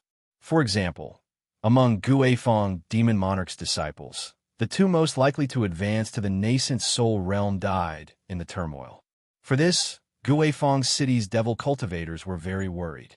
Although Guifang Demon Monarch was powerful and was one of the 3 great demon monarchs, his lifespan was really running out. Some people calculated that he had 500 years at most. In these 500 years, if Guifang City did not have a powerful successor with profound cultivation, it would become the target of other forces. This was definitely not a good thing for Guifang City. However, some people optimistically said that Guifang Demon Monarch's young disciple with excellent aptitude had already advanced to the middle stage of the core formation realm. In 500 years, he might be able to smoothly advance to the nascent soul realm. At that time, Guifang City could still maintain its status as one of the 3 great devil territories. Besides, although Guifang City suffered losses, the other 2 devil territories also lost a lot of disciples. No one was better off than the other, so what did it matter? There were quite a lot of people who agreed with this theory. After all, low-level cultivators like them couldn't live for 500 years. After they died, who would care about the flood? The Guifang Demon Monarch's young disciple these cultivators mentioned should be Yang Qingji. In other words, Yang Qingji not only escaped unscathed in these more than 20 years of turmoil, but he also advanced to the middle stage of the core formation realm. Moreover, even the heavens were on his side, causing his rival senior brother to fall in the turmoil. In this way, his current days could be regarded as the end of his bitterness and the beginning of his happiness. Without his senior martial brother and sister suppressing him, he became Guifang Demon Monarch's disciple most likely to advance to the nascent soul realm. Guifang City would definitely support him with all its strength. From now on, no one would suppress him, and he would also become the real young lord of Guifang City. In the past more than 20 years, Nie Wuxiang's refining of the primordial devil aura was quite smooth, but the speed was a bit slow. Until now, she still only refined 1/3 of it. In this case, she still needed 50 years to refine this primordial devil aura for her own use. However, Nie Wuxiang said the subdued primordial devil aura had greatly improved her cultivation level. She estimated that in a few years, she could advance to the late stage of the core formation realm. If she could successfully subdue all the primordial devil aura in 50 years, she could advance to the nascent soul realm. Nie Wuxiang was now a devil cultivator, so mental cultivation was no longer important to her. It didn't matter if she directly entered closed-door meditation here until she advanced to the nascent soul realm. As for Mo Tiange, her cultivation in the past more than 20 years was also very smooth. She didn't take too many medicinal pills, but with her qualifications, Mo Yaoqing's cultivation experience, and the rich spiritual aura in the virtual sky world, her cultivation speed was terrifyingly fast. Now, she had reached the peak of the middle stage of the core formation realm and could enter closed-door meditation to advance to the late stage. Although she felt she passed this time's cultivation, Mo Tiange still decided to advance to the late stage first. Everything had its priorities. Her biggest problem now wasn't that her cultivation speed was too fast, but that her cultivation level wasn't high enough. Therefore, even if she had concerns about her unstable foundation, she still decided to advance to the nascent soul realm first. As for the problem of her mental state, it wouldn't be too late to consider it when she advanced to the nascent soul realm. After making this decision, Mo Tiange spent some time to buy the things she needed for her closed-door meditation. After informing Nie Wuxiang, she entered the virtual sky world to enter closed-door meditation. Sitting in the small room inside the virtual sky world, Mo Tinga didn't cultivate right away. In the past more than 20 years, she didn't just spend her time cultivating. In addition, she also read all the books inside the virtual sky world. She had already used her tool refining technique to grind away the rust on the Fuxing sword in her hand. Although it hadn't recovered its former elegance, it was still faintly shining. She took out the Fuxing sword from her chinquan bag. The body of the sword was like a vast expanse of autumn water, cold and chilly. The shape of the hilt was simple and unadorned. Upon closer inspection, two ancient characters were engraved on the hilt, Fuxing. Although it was no longer mottled with rust, the whole sword was surrounded by a layer of faintly discernible devil aura. This devil aura looked very faint, but Mo Tinga couldn't get rid of it when she tried. She guessed that this sword had been left in the devil domain for several tens of thousands of years. Over time, the originally weak devil aura accumulated into a terrifying power, gradually corroding the masterless Fuxing sword. After several tens of thousands of years of accumulation, no matter how powerful the Fuxing sword was originally, it still couldn't resist the corrosion of time. She once asked Nie Wuxiang how to deal with this kind of situation, but Nie Wuxiang said she didn't have an answer. Although she grew up with Master Song Feng, the primordial devil great technique wasn't the same as the cultivation technique of devil cultivators. Besides, this kind of situation was too special, so she had no way of knowing. Mo Tinga turned to search for relevant information in the books left by the previous master of the virtual sky world. In the end, Fei Fei told her that in the Middle Ages, there was a secret treasure called spirit-quenching water. This thing was the nemesis of devil aura and was said to be able to eliminate everything related to devil aura. Fei Fei was idle and bored in the virtual sky world. Aside from cultivating and playing with Xiaohua, the rest of its time was to read books. It was originally a divine beast, so its intelligence wasn't inferior to that of humans. Its memory was even better. It almost never forgot anything. Mo Tinga found that book. Sure enough, there was a record of spirit-quenching water, but this water only appeared occasionally in the Middle Ages immortal realm. It was extremely rare and precious. The Middle Ages immortal realm, that was called the Middle Ages immortal realm, had long disappeared from the world and was nowhere to be found. Mo Tinga was greatly disappointed and could only give up for the time being. She occasionally took out the Fuxing sword to study whether there was any other way to eliminate the devil aura. In fact, according to Black Moon Devil Monarch, the current Fuxing sword already had a certain amount of power, so it wouldn't be a problem for her to use it as a magic weapon. However, if the devil aura on the sword could be eliminated, the sword could regain its former sharpness. Since this sword was the sword of Fu Yaozi, the #1 cultivator in Yunzhong's history, if it regained its former power, how powerful would it be? Even though Mo Tinga wasn't too greedy for magic weapons, she still felt agitated when she thought about this. She put away the Fuxing sword, then arranged the items she bought this time one by one. Although she didn't really need spiritual plants, cultivating in seclusion for more than 20 years still cost her a lot of spirit stones.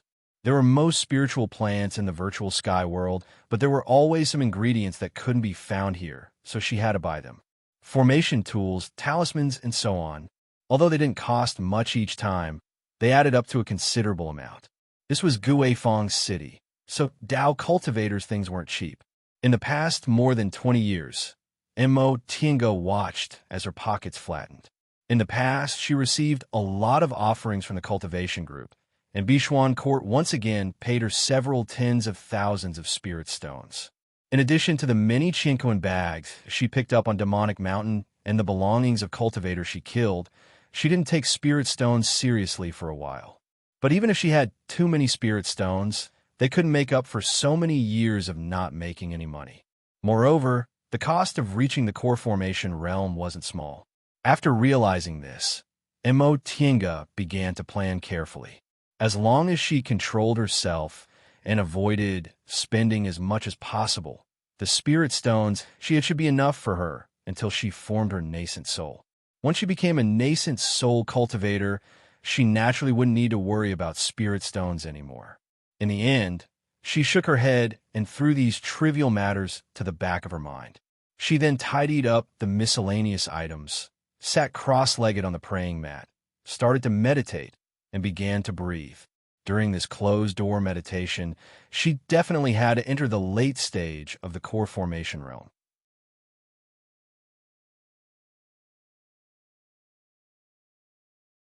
Chapter 429. In the sky above Guifeng City, several people were standing in the air where the fog lingered. These people were all wearing monk robes and straw shoes. They were bald and scarred, holding Buddhist staffs and dressed like monks. However, the color and style of their kasayas were slightly different. Among them, the one with the most exquisite kasaya and the strongest momentum was an old monk with white eyebrows and a white beard. This old monk was sitting cross-legged on the lotus platform with his palms together and his eyes closed.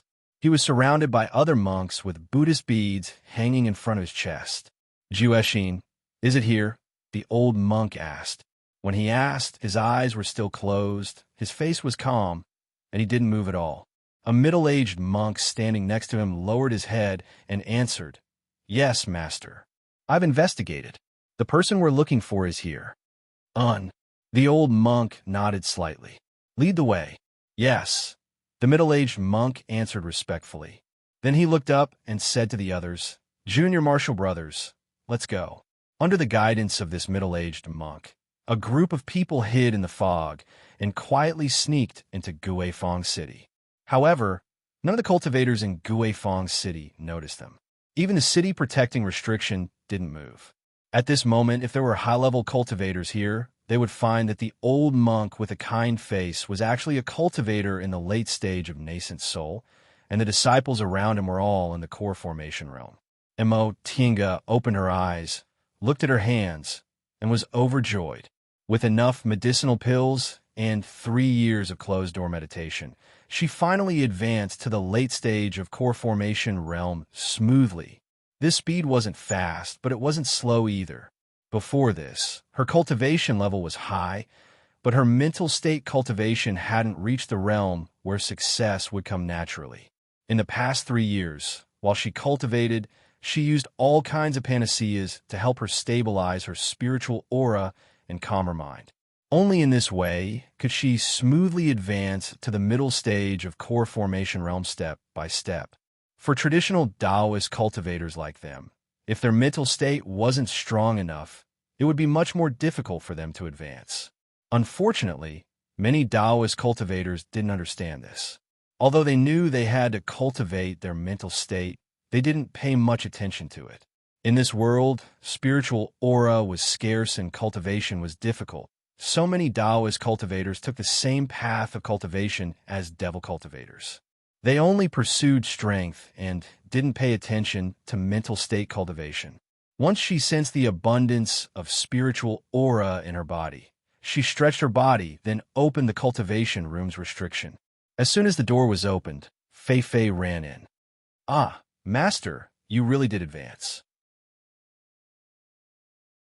Fei Fei's cheerful voice made Mo Tienga instinctively feel like there was a conspiracy.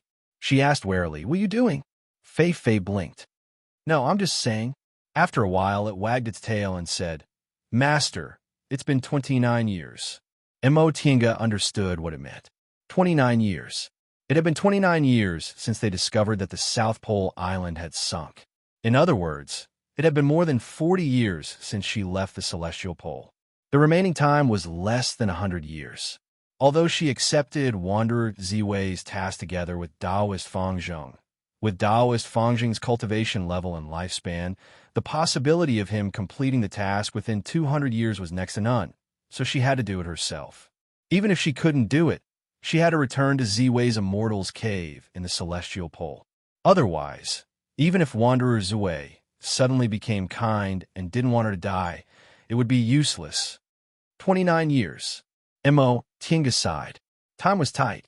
Since she hadn't taken care of the virtual sky world for 3 years, Tinga spent some time tidying it up.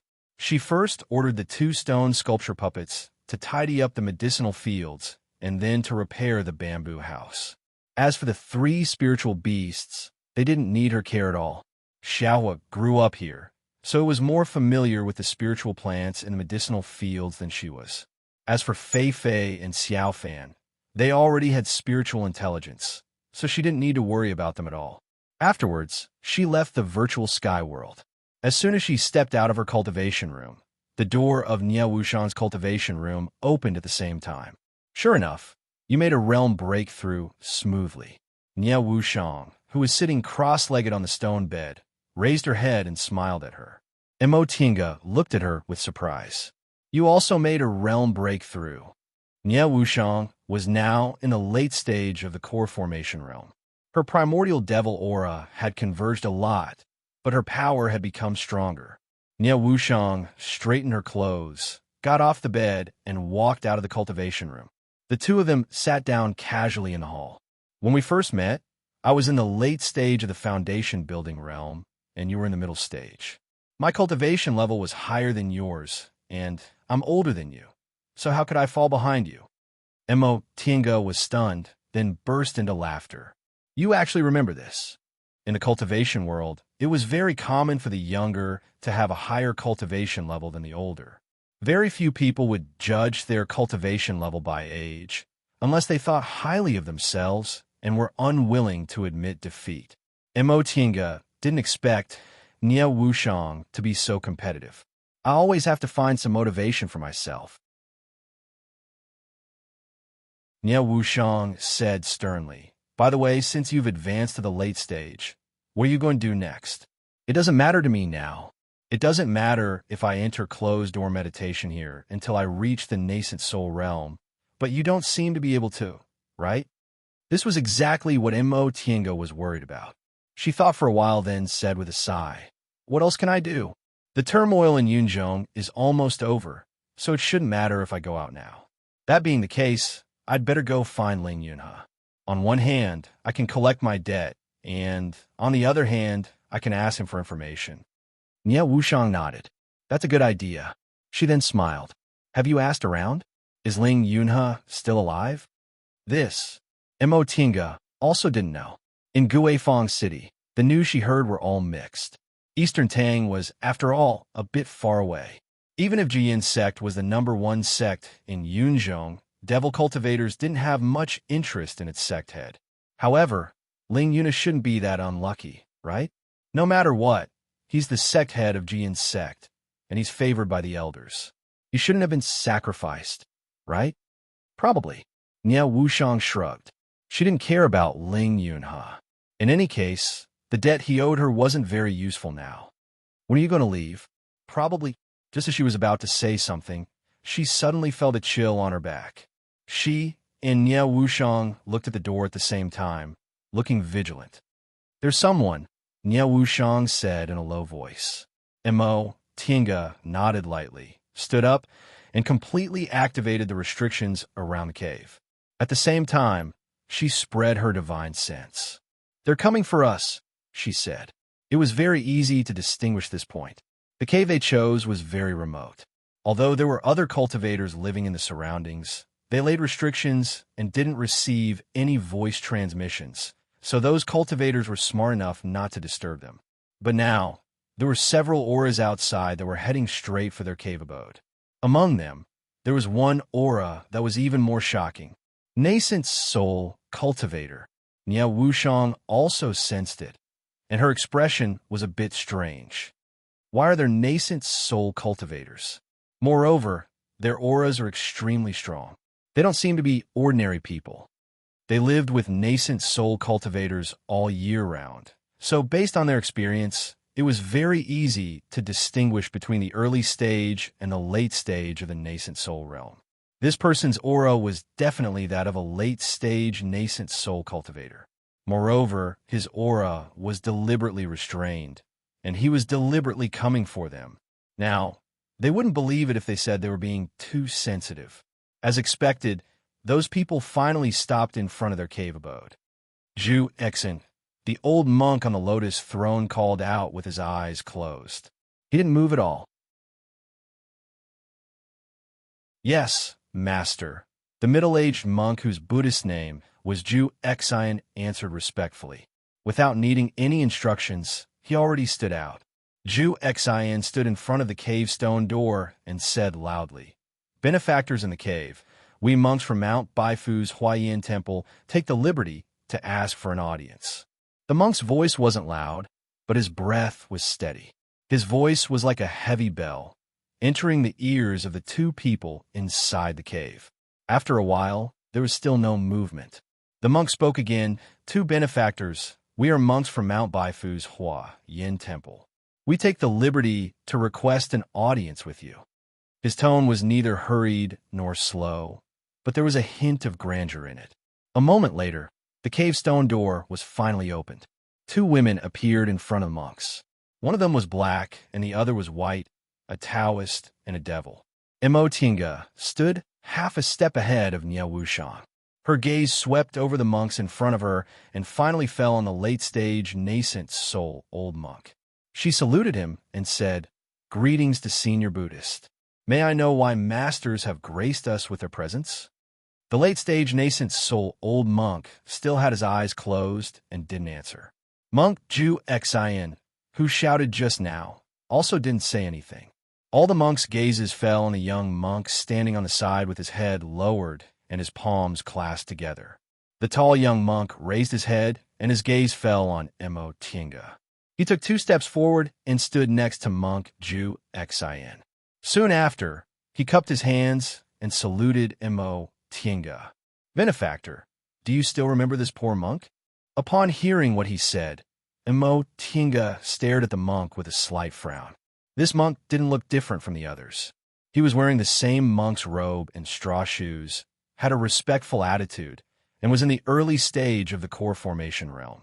Among this group of monks, he didn't stand out at all.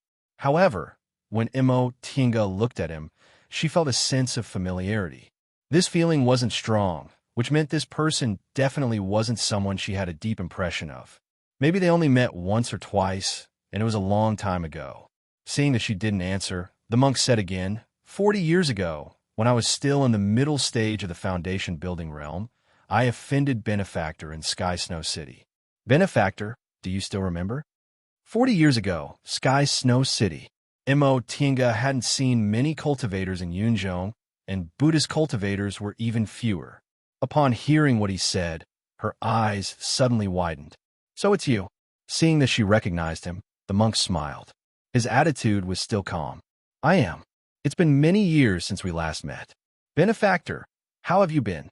Mo Tinga took a deep breath, then turned around and gave Nia Wushang a meaningful glance. Her meaning was, these people are coming for me. She already remembered who this person was.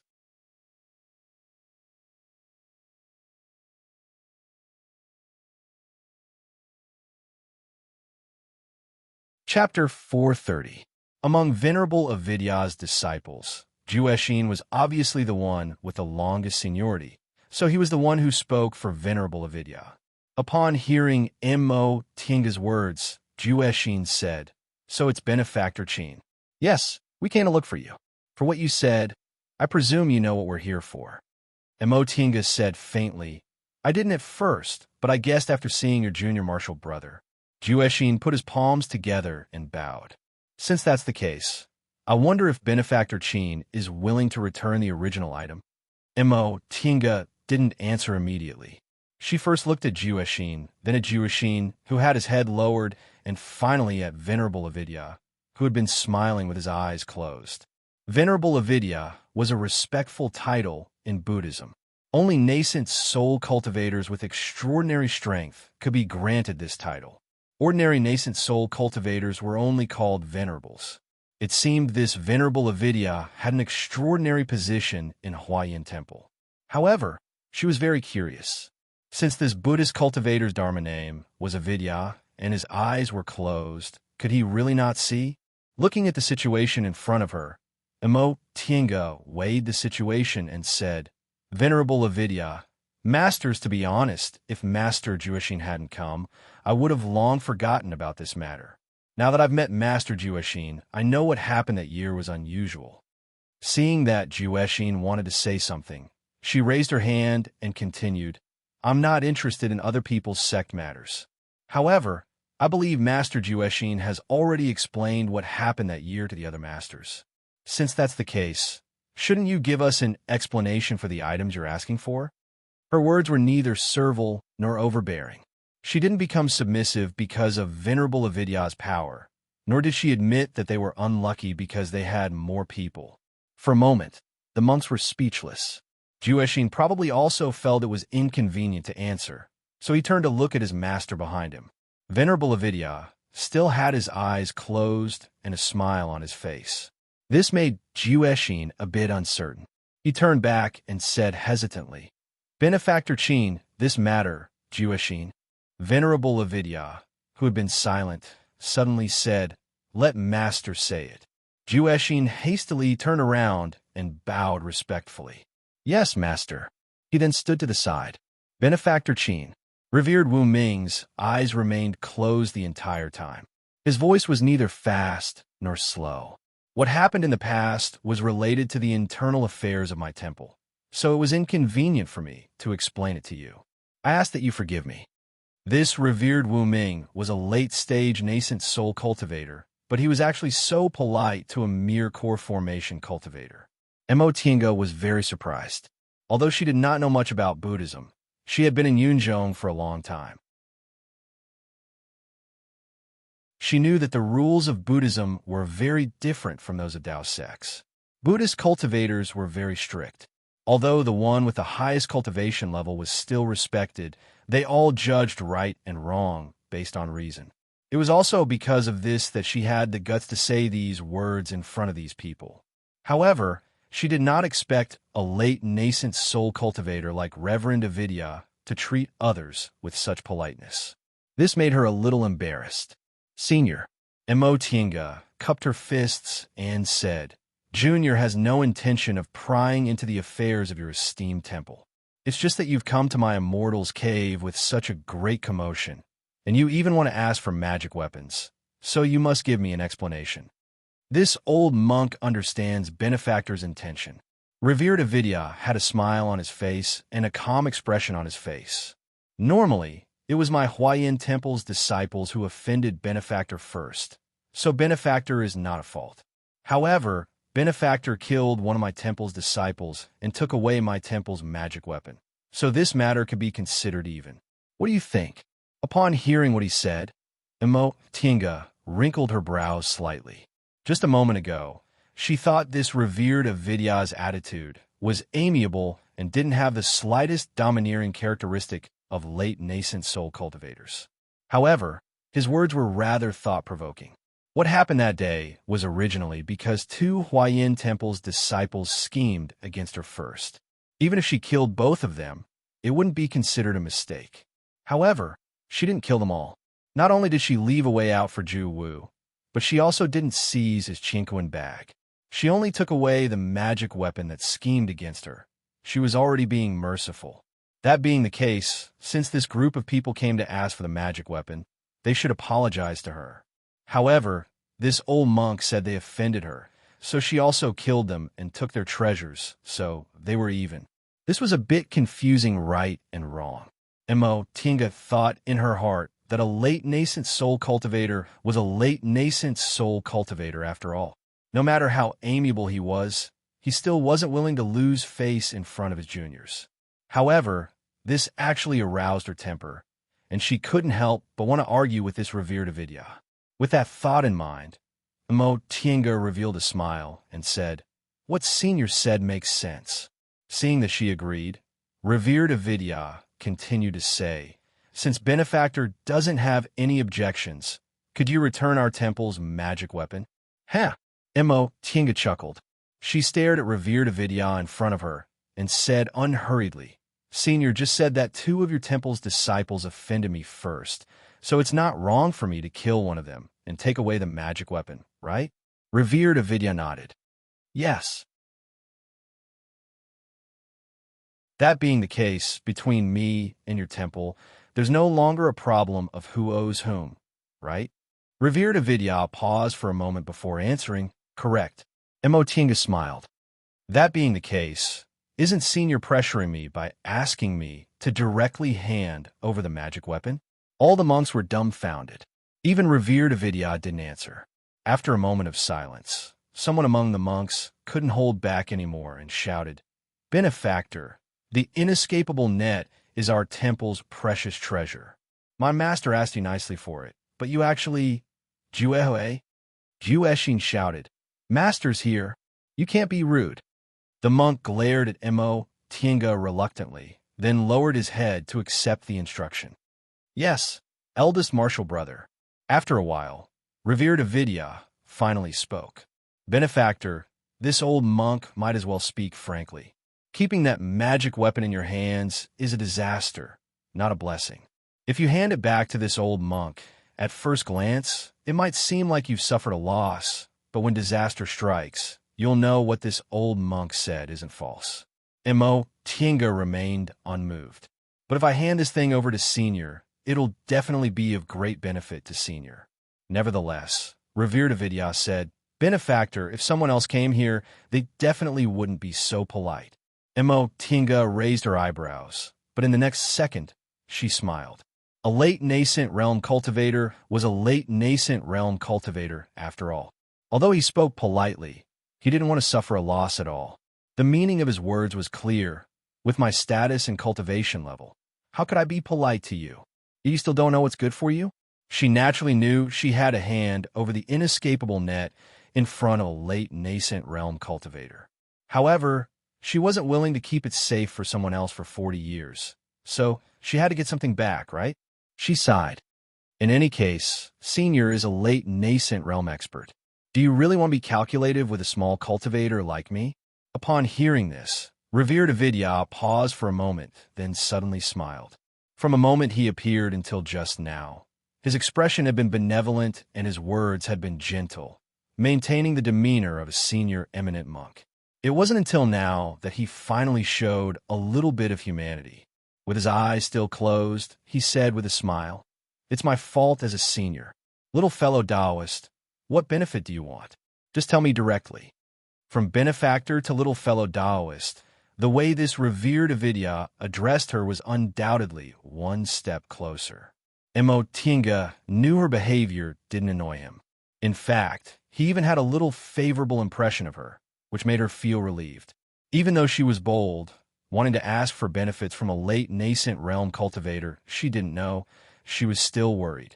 After pondering for a moment, she took out something from her chinquin bag and spread it on her palm. Senior, Junior isn't someone who doesn't know what's good for her. Since this thing belongs to your honorable temple, I'll return it to you. As soon as she took out the inescapable net, everyone's gazes immediately focused on her hand. Zhu Exing cried out involuntarily. It's the inescapable net. It's really the inescapable net. Zhu Wu, who was standing on the side, chanted Buddha's name and muttered excitedly to himself. Master, the sacred object is finally back. Disciple didn't become a sinner of Huayin Temple. Emo Tienga took another look at him. When Zhu Wu said that, his gaze was directed at the sky, as if he was talking to someone who had already passed away. Could it be that Revered Avidya wasn't his master? This wasn't impossible. 40 years ago, Zhu Wu was only a foundation-building cultivator, but he had a Buddhist sacred object in his possession. This was already unusual. If he really was Revered Avidya's disciple, how could he and his junior martial brother have been driven out and reduced to the point of robbing passersby? Presumably, this matter involved Huayin Temple's secrets. Seeing Mo Tinga taking out the treasure so straightforwardly, the smile on Revered Avidya's face became even brighter. Buddhist light flashed on his right hand, and the inescapable net in Mo Tinga's hand flew up. In a flash, it was already in his hand. Revered Avidya spread the object and carefully felt it with both hands. It seemed like his eyes really couldn't see. After a while, he raised his head and said with a smile while holding the inescapable net, Since little fellow Taoist is so straightforward, this old monk can't be too stingy. Whatever you want, don't hesitate to say it. What he said made Mo Tinga feel relieved.